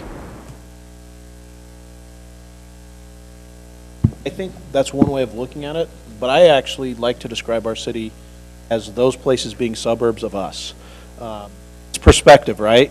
I think we need to plan for what we want to become and not accept the fact that Provo, Orem, and Salt Lake are our suburbs in their various directions. And so I would challenge you to look at what we want to become, recognizing that they're going to be what they're going to be. That is our suburbs. Perfect. That segues me perfectly into my next thought, which is the vision statement. So I brought this up before. The vision statement to me is just a lot of stuff. And it's a lot of things that may pull an emotional response to it and say, you know what, yes, we celebrate our Jordan River shorelines. I don't know where that celebration takes place or how it takes place. Certainly in the future, I can see families, with a husband and wife holding hand or whatever, walking down the trail, and it makes me somewhat nostalgic. I counted at least 12 adjectives or nouns in that vision statement to describe the results of the surveys that, were given by the residents. If you just look at descriptions of the area, things like, attractive, Utah Lake and shorelines, Jordan River shorelines, scenic vistas, open spaces. To me, that sounds like just a lot of description for something that you actually describe a couple pages back. I'm trying to find the page, but it essentially just says Saratoga Springs is a city that has beautiful natural areas, or something like that. And to me, when I read that, I said, that hits it. That's right to the point, without having to go as descriptive of every feature we love about Saratoga Springs, particularly like, and I guess this is perspective as well, scenic vistas. I see we have mountains. I don't know that we have what I would consider scenic vistas. So there's a lot of perspective from the residents that I think is lost because of the vagueness of a 20-year plan. I think the perfect case in point is small town feel. We continue to talk about small town feel, and we've talked about it in these meetings in the past and in conversations, but I've never really heard a concrete description of what small town feel means. And we've talked about how some residents view that as, we don't want high density. A small town to us means no high density. And then we have other people who say small town feel means we have biking and walking lanes. And to them, when they're describing small town feel, that's what it means. And so we have all of these definitions, and it's a major point of this document. The vision is we want to maintain a small town feel. But to me, it was fairly vague on what that meant. And so when you have a vision looking forward and how you actually achieve that, it was problematic. I was left kind of saying, I don't know what the city's really going to do to achieve a small town feel. What does that really mean to the residents who are mentioning, those sorts of things? To Mark's comment, I think a better way to focus on a vision statement, which to me, a vision statement generally is if somebody asks me, why do you love Saratoga Springs? I would be able to recite for them a vision statement. And I can't recite this vision statement to them. I would not be able to remember it. I would not be able to think of what are the core values of the city. I would say what's kind of important to me. It's family friendly, it's quiet. But as far as, residents having kind of a statement that they can go to and get behind, I think is important. And so as it is, it just seems like it's everything to everyone, and there's nothing that's really concrete about it. And I know you guys did your best at capturing all of the citizen responses, but in some way we have to package that where it's concrete and succinct and has clarity moving forward. And then you see the themes behind that. Business, we would call those kind of the core values, right? And I think you guys did a good job doing that. I would disagree with Commissioner Steele, and I think that's really important to keep in here. Where they're at. And I wanted to just focus on a couple of those. Number one, in fact, was sense of community. And this is something that I'm very passionate about, is a sense of community and being engaged civically. And I think there's a lot of words in there that are really important. I just want to, I don't want the city to lose sight in how important a lot of those things are, such as, the city providing opportunities for citizen participation. That's really important for the planning, problem solving, and then volunteerism. And so I thought about that and I thought, what committees does the city have? You obviously have the Planning Commission.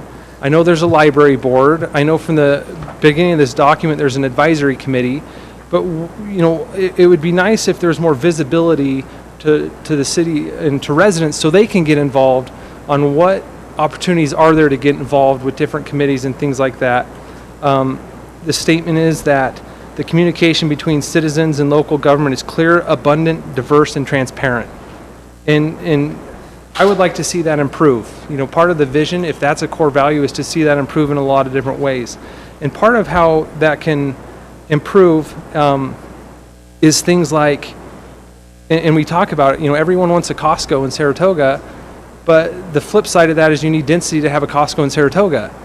And so there's competing things there, and I think we as residents or we as a city can be much better educating residents on the trade-offs that come with things like that. And, I'm just kind of talking out loud, but, I've had conversations with Mark before about, these things, and, Mark is in my opinion, and don't let it go to your head, Mark, a great city manager who has teaching experience at the U. How great would it be if we have, something from our city leaders that say, just in an observational way, not in a judgmental way, but an observational way, here is the trade-offs with a Lowe's or a Home Depot and a Costco and a small town feel, which many are describing as we don't want any high density whatsoever. And you see that in a lot of the comments. On page 36, just back to back to back, no more sorry, this is in just the survey results and you don't have to look at it. No more apartments, this is capital letters, no more apartments, condos, townhomes, 2 homes for 1 lot, etc. And then right down from that, nicer restaurants, a Lowe's, more shopping. I don't like spending all my money in American Fork. And then right down from that, no apartment or townhomes. And so you have this dichotomy going on, and I think education would really help the city get behind the vision of where we're going to be in 10 to 20 years. Otherwise, you just have opposite parties getting really mad, and I guess, Mark gets those phone calls or Kimmer gets those phone calls about people who are really upset, and a lot of it, I think, is just due to education. Another example is a rec center. Mark talked about that and what it would raise property tax at. Everyone wants one until they see how much it's going to raise their property tax. And so I think education, when we're talking about sense of community, it would be nice if there was some details, specific details on what a city could do to improve the sense of community and how they communicate different opportunities to the residents. We live in a community that is highly educated, that has a lot of professional experience, and I just think, for instance, my wife graduated in communications and public relations, and she was really good at her job. And she did some massive public relations things for some big companies that were transitioning, UVU as it transitioned into a university and Intermountain Healthcare. And she chose, we chose together for her to stay home with our kids. And I wonder how many other families have that sort of thing, or maybe the husband stays home, or maybe they both work. But there's a tremendous amount of expertise in this city that I think is largely untapped, that could really benefit the city in helping to create communication campaigns or things to communicate what the vision is and how people can get more involved. And so those are just some of the broad thoughts I've had as I went through this, saying, okay, if this is the vision, how are we going to do it? What's the process? And so I started thinking of things that the city could potentially focus on to help make this vision kind of a reality. Financial decisions. It would be nice to have the city explain more about financial decisions and why those are made. We have city council meetings and they talk about those, but the benefits, the potential benefits of doing a bond. Most people hear bond and they just run from it and they think it's a scary thing. But educating the citizens, I think, is going to be a critical part of this vision, and I didn't really see much of that in here. I think it's critical for this to even become a reality.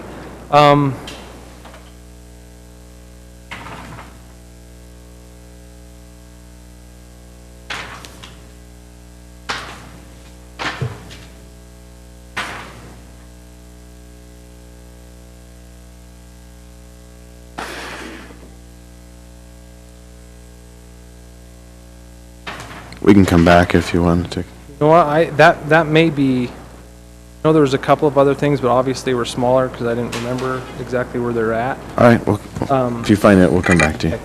All right.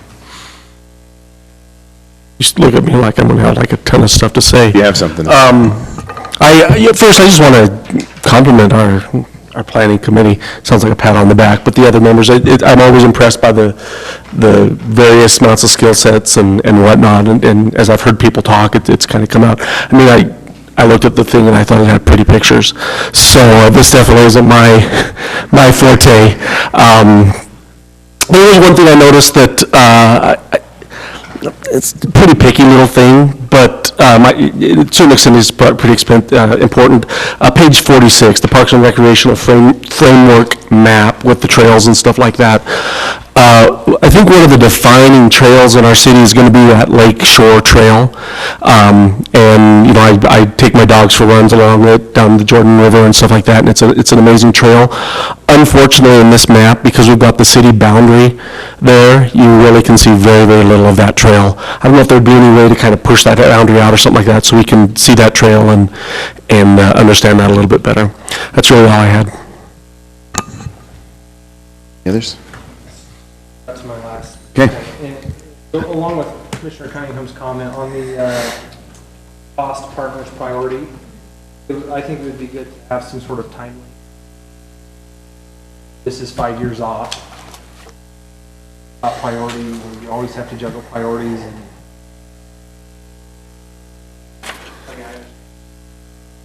how fast they do things.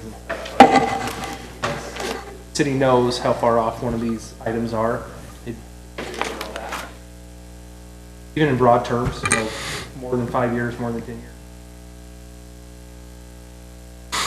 Okay, I have some comments.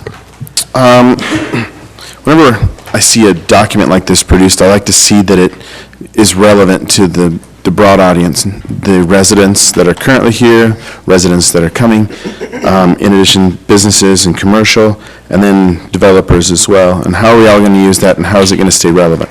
So I really like the comment that Commissioner Williamson said about putting links into each section that shows updated information so that this document stays relevant. So even though the document in the book may not have the most current information, the link will. So before we began this whole thing, I was talking about some interactive maps. So let's talk first about residential. If I'm a current resident, I want to know what's being built around me. What do people already have rights for? We show maps in here many times where we have an overlay that shows what's been approved, what kind of land rights people have, and what the plots have been already recorded. Do we have that available to the public today? We do. Okay, so they can see that and they can look at there, see radius. Okay. Second thing is what's coming. You know, it would be good to see. Do you have those updated? How often do you update those, Kimber? We update our active development map on a quarterly or 6-month basis. So it would be great if we had links to that. Yeah. Right in the book. Okay, second thing is if I'm a business or commercial, I want to see where I could possibly put my business. Of course, you can see that in the zoning. Yeah. You can look around. But do you have property lines? Is there a PDF that I can really zoom in and I can see which parcels are there, like a parcel map? I don't think we need to put that in here because we have our zone map online and it's got all the parcel numbers and you can even click it and go to the county and get information on it. Okay, so maybe if we had a link to that as well.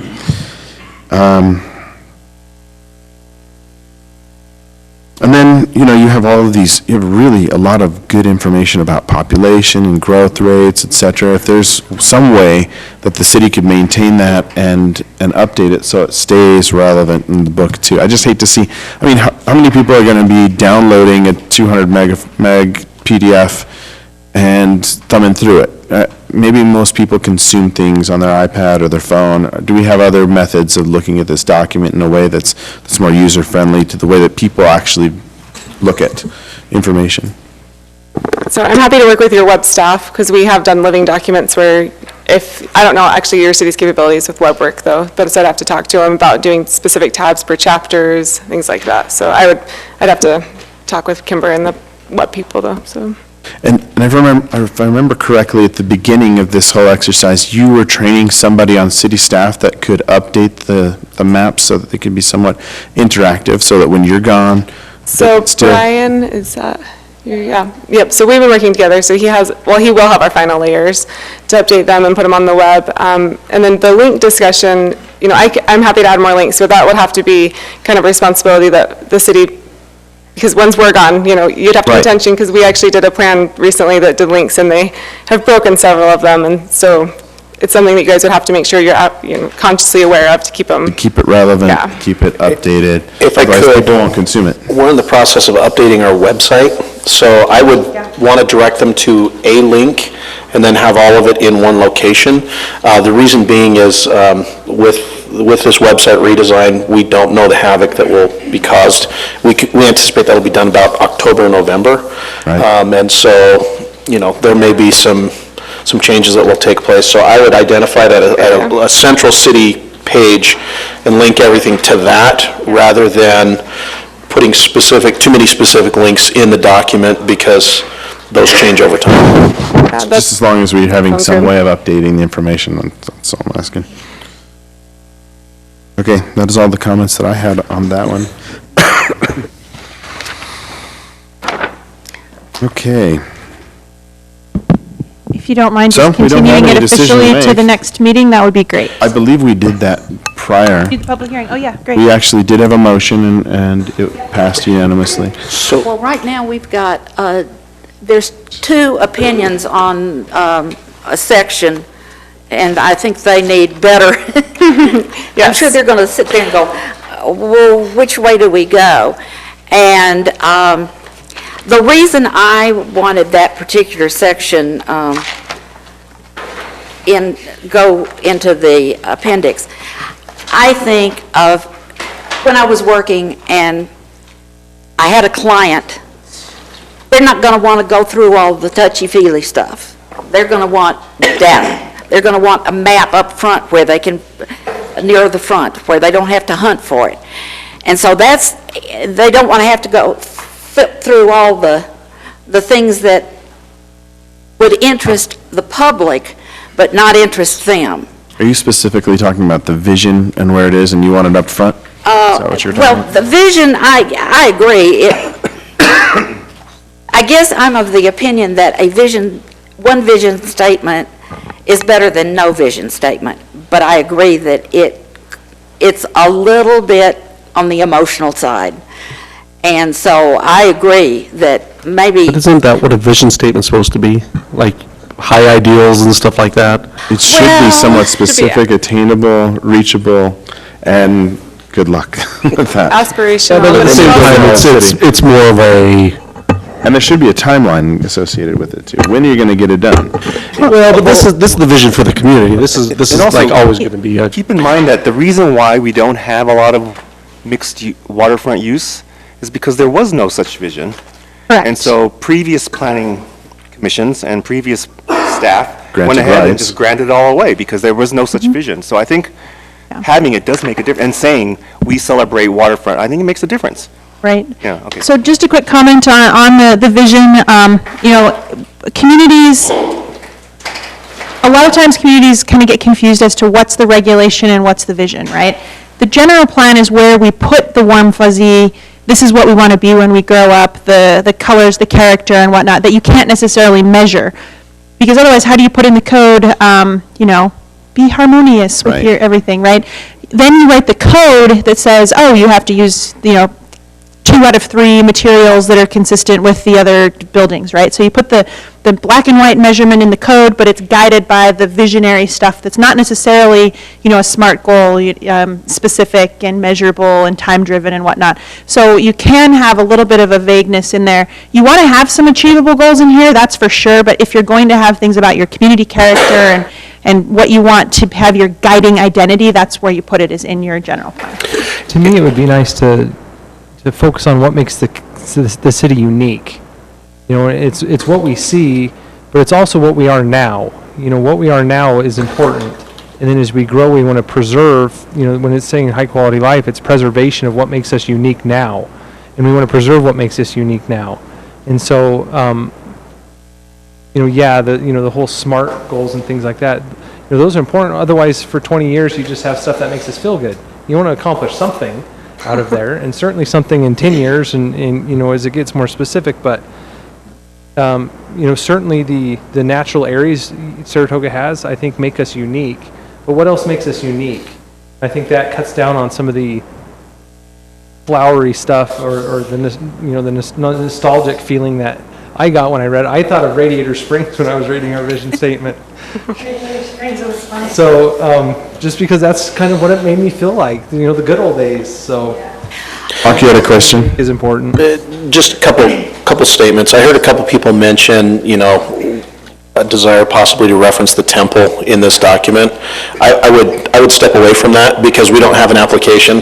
It's not built. I don't know that necessarily, you know, that's kind of a timeline issue, but until we receive an application from them, it may not be, you know, that we solidify something in a city document of an application that we hope will come.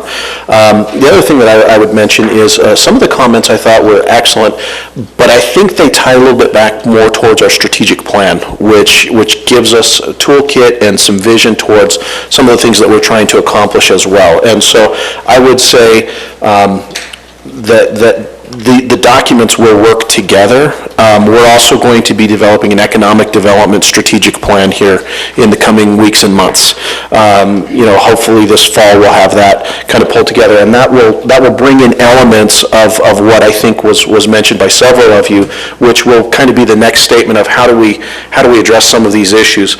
So the broad ideals that are being identified in this document, we will then take and incorporate more into some of these other planning tools that we'll be using. For example, for us to incorporate an entire economic development plan into this document, although it would be nice to have it all together, you know, we need the big picture in this, and then we can focus more on what's that strategic plan look like for economic development in the next 5 years, in the next 10 years. And some of those things will be driven off of this document, but we'll start to flush out the items that are identified here, but it will give us more of the actionable plan. It will also tie to the strategic plan, which gives us the toolkit. You know, and it's funny because in our strategic plan we talked about all of the recreational amenities and things of that nature, and I think that's what helped shape some of the comments that we're seeing in this. Well, we have a tremendous amount of plans that are trying to highlight that lakefront component. You know, Kara has been working on, and Kimber and all of our planning staff have been working on how do we revitalize the Jordan River corridor, and that's part of the planning that we're trying to do. So again, we need to establish that vision, and even though, you know, you may not look at the lakefront, and I appreciate some of the comments from the residents, it may be a little bit it's still going to take a while for us to accomplish these goals, but you know, example would be when you go to Boise and you look at their Riverwalk. Well, you've got to remember, you know, 70, 80 years ago, they didn't have any trees there. It was the middle of their livestock slaughterhouse district, and it wasn't what it is today. And that's what we're looking for with this general plan is give us a vision, and then let's start working towards creating what we want it to be in the future. And so, you know, our lakefront may be lacking in some areas today because, you know, it's limited access. We're working with developers currently on some plans that would provide more access. We recently received Inlet Park. What can we do as a city that will open up those recreational amenities using Inlet Park and using, you know, the sports complex that's right next to it? You know, what are the things that we can be doing in the foreseeable future? And so I think keeping those things as part of the vision is really critically important. And let's make that future what everyone would like it to be. But you're right, we do have dichotomous principles in this. Small town feel versus, you know, give us the large big box development and lots of restaurants and lots of things that require rooftops. And so, you know, that's kind of the art of public administration and planning, is to try and pull everyone's wants and desires together. In the end, we can't have a Mayberry feel and a Costco right across the street from the town square. It would be nice, but that might be a little bit challenging. So to take us back, are we talking about the R Foundation section as to where that goes, Sandra? No, I believe that Brian and I both were talking about 2021, page 2021, and Okay, so the vision on the sense of community and stuff like that. Right. And Sandra, you're saying you think that belongs more in like the appendix, where Brian, you were saying that Right, I think- should stay where it is, right? And the reason I think it needs to go somewhere is all these Presley, who will be 27 in 2037. I would be embarrassed if I had to bring in someone who was wanting to locate a sizable business here, and we're going through this, and he's going, what in the world? Where did this come from? And it's good. It's good for our citizens to know, but I think it needs to be in the appendix. And the general plan may really have the elements of a general plan laid out, and everything else, all the touchy-feely stuff in the appendix. But going back to kind of the statement Mark was saying earlier, where this is our ideals and our vision for the future, this is more than just a planning document. It's a vision board. It's our city's vision board, right? I would side more with Brian personally on that. I agree with you on all the stuff previous to that, but up to this point, I think this actually, is a good, I don't think it's over the top, I guess is what I'm saying. Can we take out the kids? Yeah, so. We can do that. I don't disagree about Presley, really 27. Those are cute, I suppose. But, the point that I was making is, 1, 2, 3, 4, 5, 6, to me are the core values of the city. That's the components of the vision statement that are kind of laid out, that provides some of the framework, I guess, for a strategic plan, which I would recommend be somehow referenced in this document, or, if we're creating a link. Yeah, so the companion document. So those 6 directives are from your strategic plan, and there's a link to them just before they start. So it should be, so we didn't write those actually. Those were done just before this process started by whoever your strategic planning committee was. And so in Chapter 4, our plan, what I'm hearing is, you're laying out the cost and the priority of those. How does that coincide with what you're referring to with the strategic plan? Is that kind of the bridge document, Mark? Chapter 4, where it's all the cost and partners and priorities and objectives? It's everything is.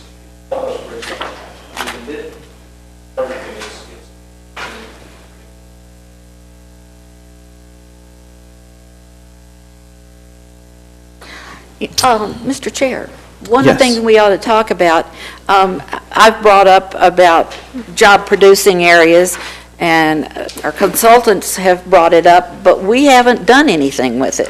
And is this the time we need to do that?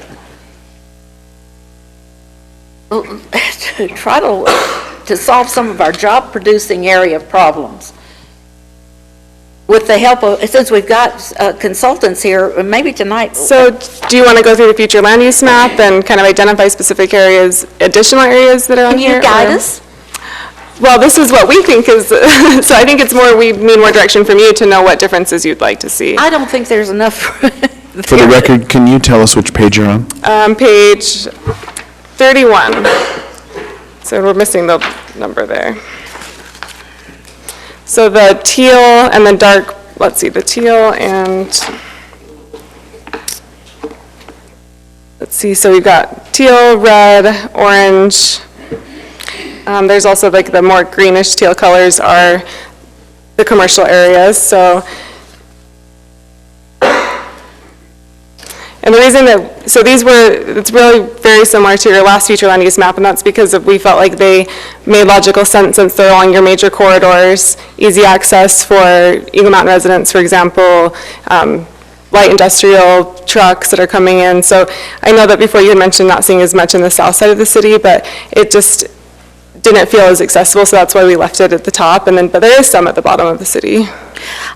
And I think we also, when I brought up that we had not wanted the entrance to our city to be the light industrial.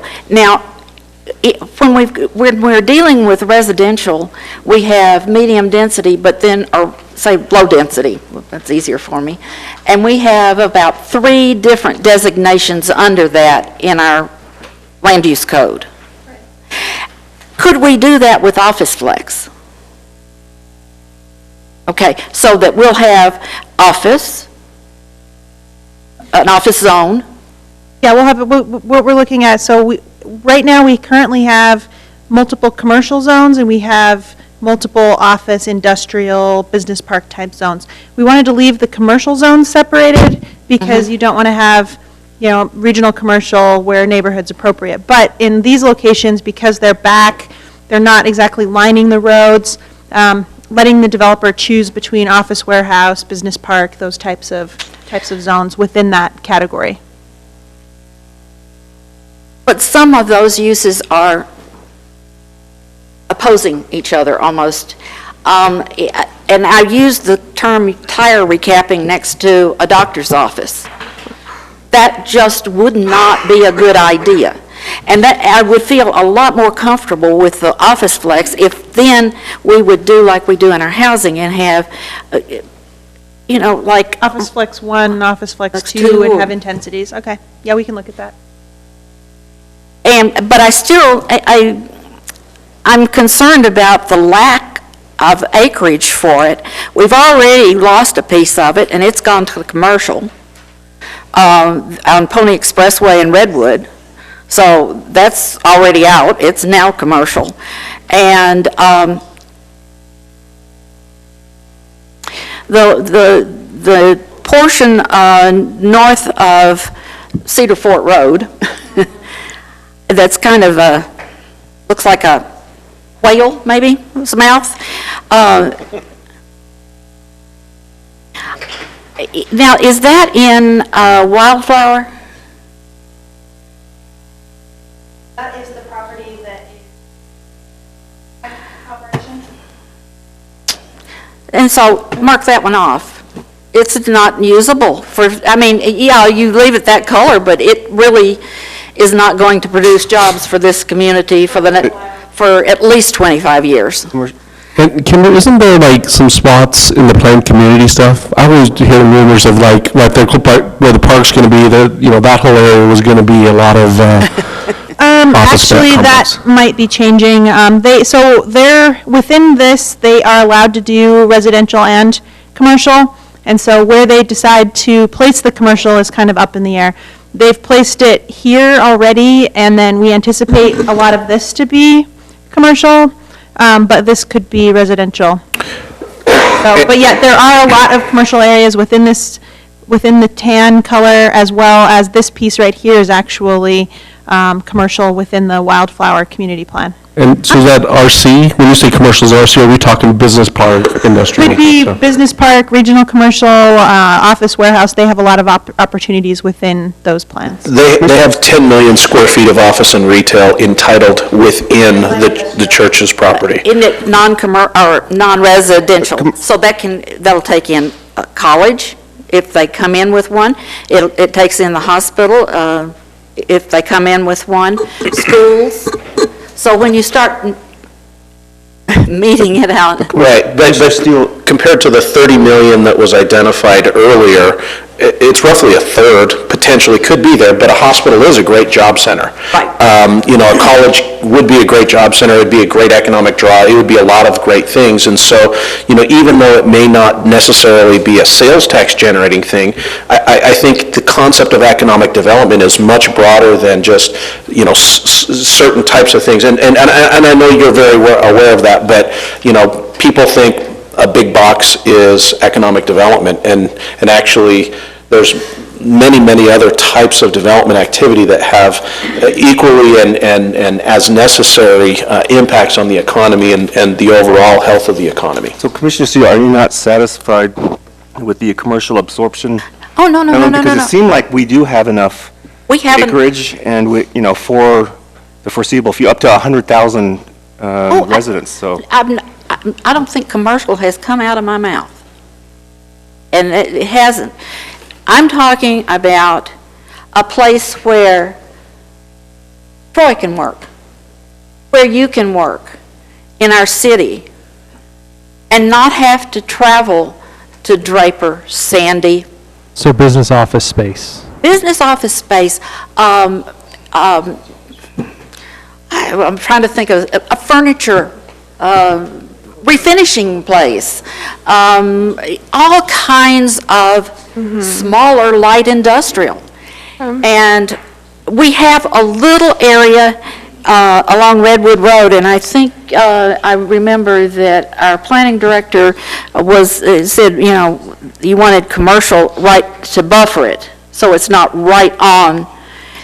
And you can still put offices in the regional commercial. Yeah. And so that should be read. And then on back, yes, that would be a good place for some, what we always call flex space, and that's the reason I have a problem with office flex. But it's office warehouses, and your office up front, and your warehouse in the back, and like a custom van place, a car painting place, detailing, that sort of thing. And not all jobs are produced in offices, and so I can see offices along Redwood Road by Pony Expressway. I can see some offices along Redwood Road, but we are probably going to lose the business park we thought we were going to get on the east side of Redwood Road. So, I don't know, and this is where I wanted some guidance on how much acreage should we have designated for the office flex? Is that something that we can get some help on? Yeah. Absolutely. Mm-hmm. Yeah, we'll double check, make sure we have enough. Okay, I'd feel a lot better if we, you know, if you tell us, oh, you've got plenty, then I'm going to defer to the experts. We, Alpine's not going bankrupt, just want to make that clear again. We have provided some information, and this will go along with this really well, and I think it's a good point you make, about how other communities might be more competitive for developers' interests. The values that they can receive in other surrounding cities, why they would not develop right now in Saratoga Springs as compared to these other cities, what are the returns that they're getting, and then what would be the incentives required from Saratoga Springs in order to attract that same development. So along with what you're asking for, how much acreage would we need for office flex, that would give you a good understanding of, we won't get that until these other sites are either we're more competitive than them, or we can compete by providing incentives, or that space is absorbed. So we have provided a fair amount of information. We'll take it, and I can put in a better summary that shows exactly some of the sites we think are ripe for development, office flex, but also how that's going to be competitive with other cities. Would that be helpful? I think it would. That would help guide us. I think we've been kind of flying blind on job producing. Yeah. Office, we kind of have a little bit of a grip on, but you can help us a lot more. Okay. And All right, everybody's had the opportunity to talk about this, and I think you've taken a lot of notes, things that you can work on, and we can work about this for the next one. So let's conclude with item number 4. And I would like to hit one more before we take a break. Since we have 4 more, let's make it so we finish up 3, and then we can do 3 more after the break. How does that sound? Thank you very much for your time. Thank you. Appreciate that. Let's take care of our car wash. Item number 6, this is a public hearing, possible administrative decision on a conditional use permit for Quick Quack Car Wash located at 66 West Pioneer Crossing. Dallas Hakes is the applicant, and we'll turn the time over to Kara for the presentation.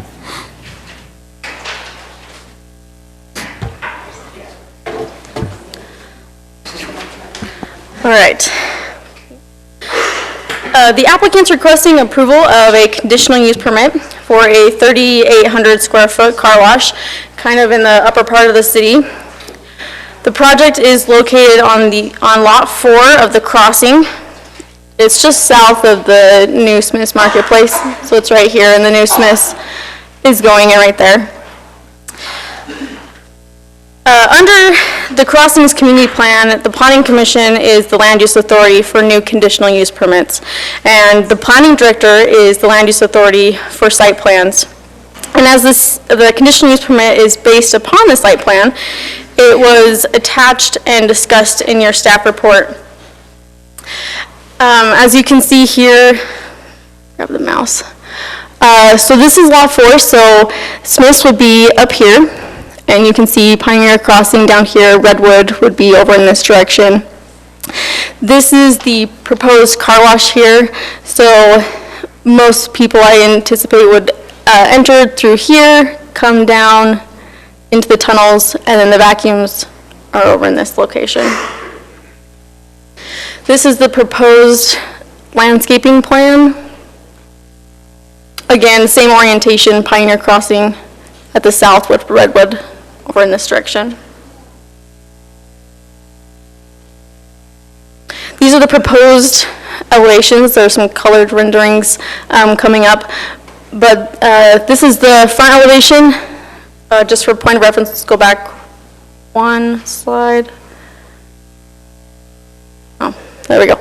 So the front elevation is actually this elevation right here. So we'll face the private access. There we go.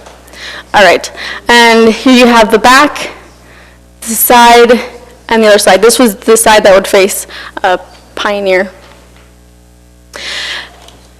Staff is currently working with the applicant on several remaining site plan requirements as outlined in your staff report. As you can see here, the orientation is a little bit different in the elevations that we just saw. So this would be the side that would face Pioneer, and actually this side would be on the other side. The photo down here in this area is one of their Highland car washes that is fairly new.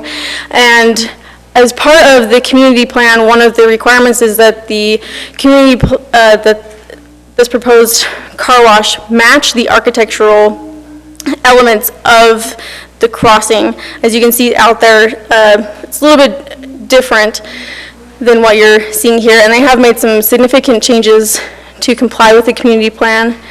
But one of the main things was just the color of the yellow here.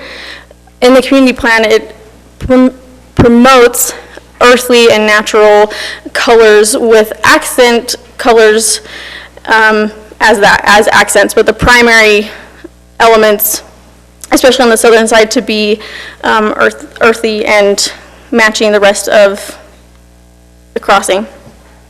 As this is a public hearing, the item was noticed in the Daily Herald, and mailed notices were sent to all property owners within 300 feet of this proposed project.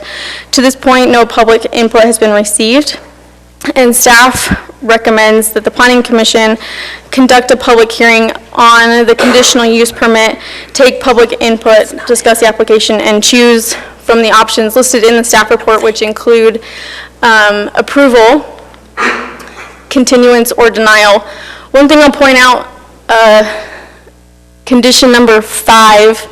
So this is going before the City Council in the next week. The City Council, according to our code, has to deem the vacuums to be appropriately conducted outside before the site plan is approved.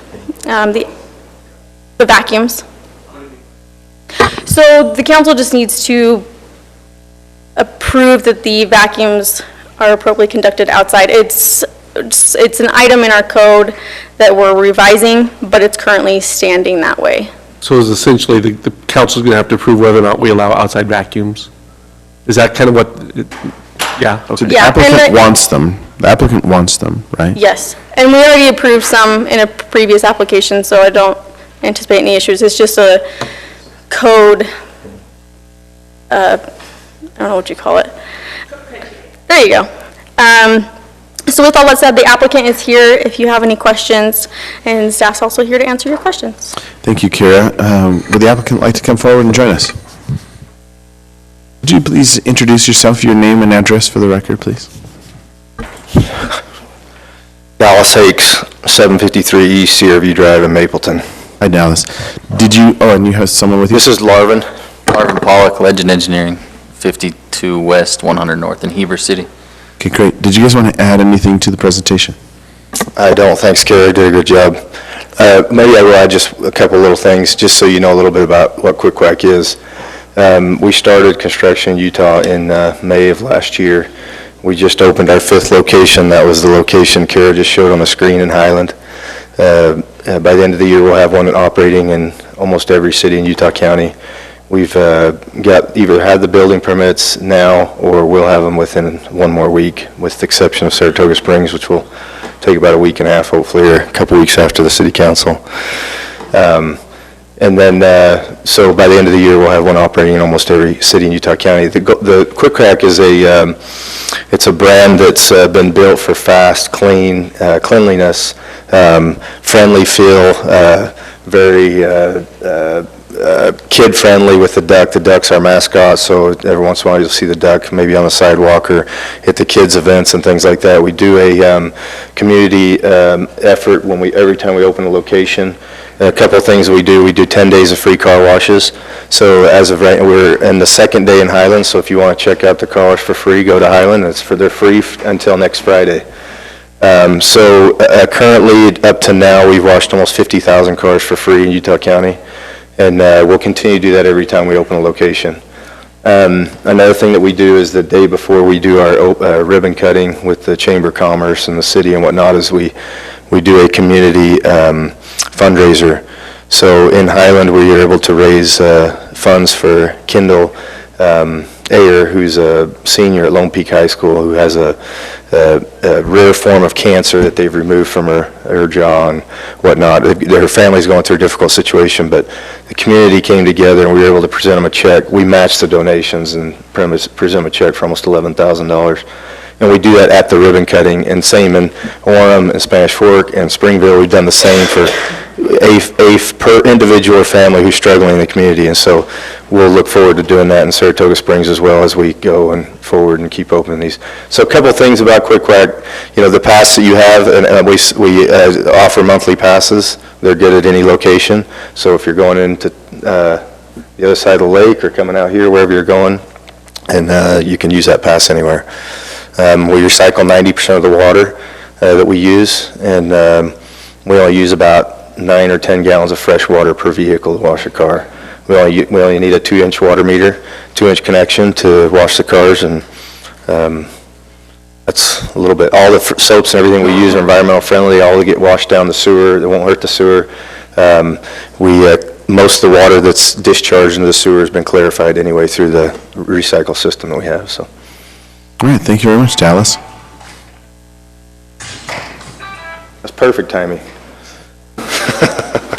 Thank you. And with that interruption, we'll open up our public comment right now for item number 6. If anybody wants to come forward and state any concerns, congratulations, or whatever. Okay, given that we don't have any, we'll close public comment on item number 6 at this time, and we'll open it up to the Planning Commission for comment. We have an eyebrow over here. Commissioner Steele. I have a question. Is one of your owners from, of the Quick Quack, are they from Oregon? No, ma'am. Because the green and the yellow and the duck Are offensive.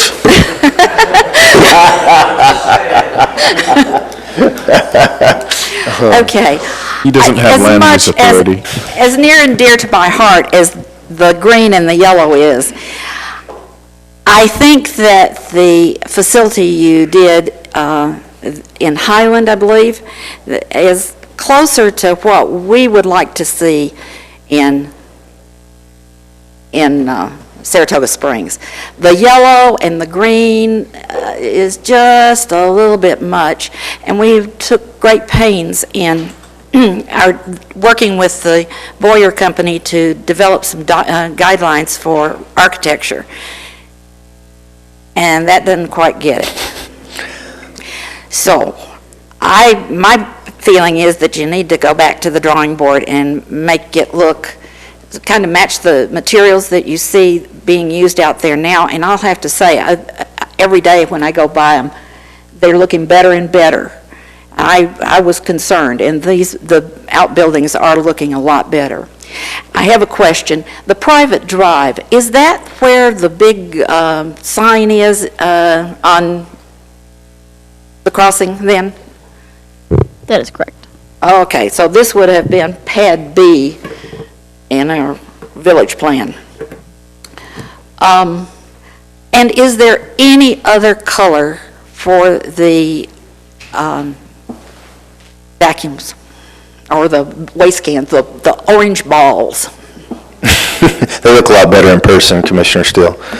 But, so have you, all of them with exception of Highland have been built this way with the yellow and green. I don't know if any of you have had the chance to see them. But certainly that option that we have in Highland is one of the color schemes we've already come up with and used. The orange balls we like to keep if we can. They go along with the duck theme. They're actually trash cans for the people to throw their stuff away as they're vacuuming. And do they come that way from the manufacturer? Yes, ma'am. What I thought. I thought I'd looked it up in the past. Oh, well, they're a little bright for the earth tones that we want to see in that area. But very frankly, I couldn't support this at all if I were making the decision on the architecture. The colors are just, it's going to detract from the rest of the development. So I think that is all I have. All right. Other comments? I want to ask you about, you said the architecture, or do you mean just the colors? Well, the 'Cause colors, and the colors, and to try to match, I think there's some elements in the architecture that may need to be changed. I think that's something that staff's going to have to work with them on. Yes, so just to, follow up with what Kara said, the approval of the site plan itself is a staff administrative decision made by the planning director, and with all the feedback that, that we've been giving and seeing these other examples, the yellow won't be part of the approval. So we're going to work with them to find out, make sure that we can come up with something that's a little bit more compatible. But yeah, I mean, as for this decision tonight, it's a conditional use permit, so you're not really looking at the architecture, but since it's a concern, I wanted to let you know that we are working with them on that, and we'll make sure that it is compatible with the other buildings in the development. Are you working on the orange as well, or just the yellow? Most likely just the yellow, truthfully. The other colors are more accents, and so, I mean, we can work with them on that. If I give my 2 cents on that, to me, this comes down to kind of more of a business and property rights thing, and that's my contribution here to the Planning Commission, evidently. We're always saying that we want to attract businesses and we want to try to be business friendly and stuff like that. In a lot of situations like this, businesses make the decisions that they do based upon branding and standing out and creating a consistent look and feel across the country. Pizza Hut's a grand example. If Pizza Hut were to come into a city and they said, also, we need to change everything about the look and feel of your building, and that's probably not so much the case anymore because Pizza Huts have changed, but when I was a kid, Pizza Huts around the country had a very distinctive look and feel, and that was part of their branding. And I'm not a huge fan of the yellow and green, but at the same time, I recognize that as business owners that they have the right to try to do their branding as they see fit. And although I might not like it, my mom used to always tell me I don't always get what I want, and life's not fair. And sometimes there's cost we pay for freedom, and that's the world's not always to our look and feel. So it's probably not going to make too much of a difference because it's in the code, but I would like to just weigh in and say if we can accommodate them as much as possible to allow them to keep the look and feel of their building and keep their branding, I would be in favor of that. I don't know, I don't have a comment, I'm just observing that I think since I've been on the commission, this is the first application that lacks a does not comply. I think everything in there complies, which makes my job really easy as an administrative decision, so thank you for working with the city and do a good job in working with the applicant. You can thank Kara for that. This is a conditional use permit, and it's an administrative decision, so your decisions should be based upon code and state law. if you have comments with regards to those, let's hear 'em. I'll just weigh in on the yellow. I'm not so thrilled about that. But I do like the one in Highland, so. And I realize you do still have your yellow duck on the side, so there is some yellow there, but I like that a lot better than the one up above. So with the conditional use permit, we are granted a little bit more leeway with what we're granting, right? So can you touch on that a little bit, Kimber, so everybody's adept before we make a decision? So yes, with a conditional use permit, you do have a little bit more that you look at, but what you look at are the actual impacts of the business. And so you can put additional conditions on the approval to minimize impacts. There is a whole section in your staff report with those conditions and what those are. You're looking at health, safety, welfare, traffic and circulation, light pollution, noise, and things like that. There's a whole list of conditions that you can consider.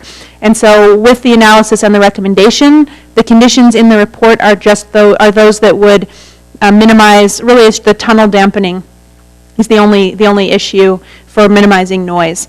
That was a condition that we recommended. Now, if the Planning Commission would like to add additional conditions that that you tie to an impact, you can do that through the conditional use permit process. Great. Additional comments from the commission?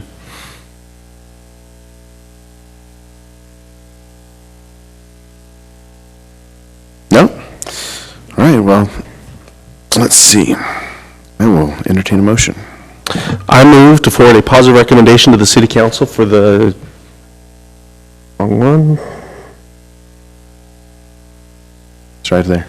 Look up. For the Quick Quack Car Wash, and that is a tongue twister, conditional use permit located on parcel 65-467-0004, and as shown in the exhibits with the findings and conditions in the staff report dated May 11th, 2017. We have a motion. Do we have a second?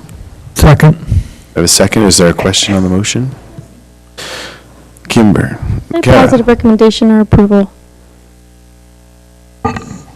Oh, I said recommendation, but I meant approve. Thank you. Does our second agree with that?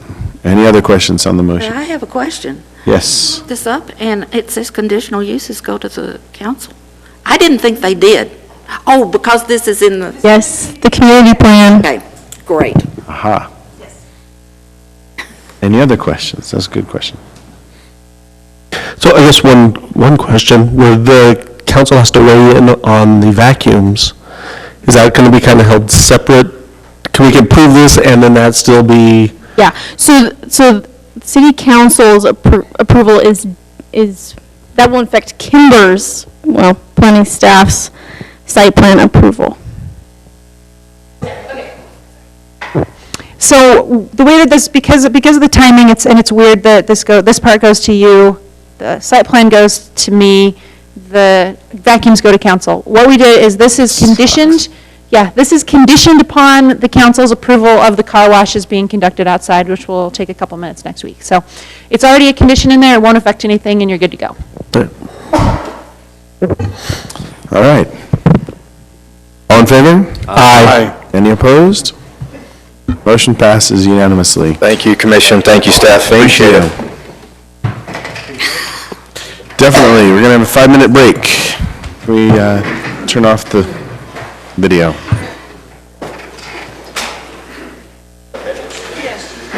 Are you ready to kill me?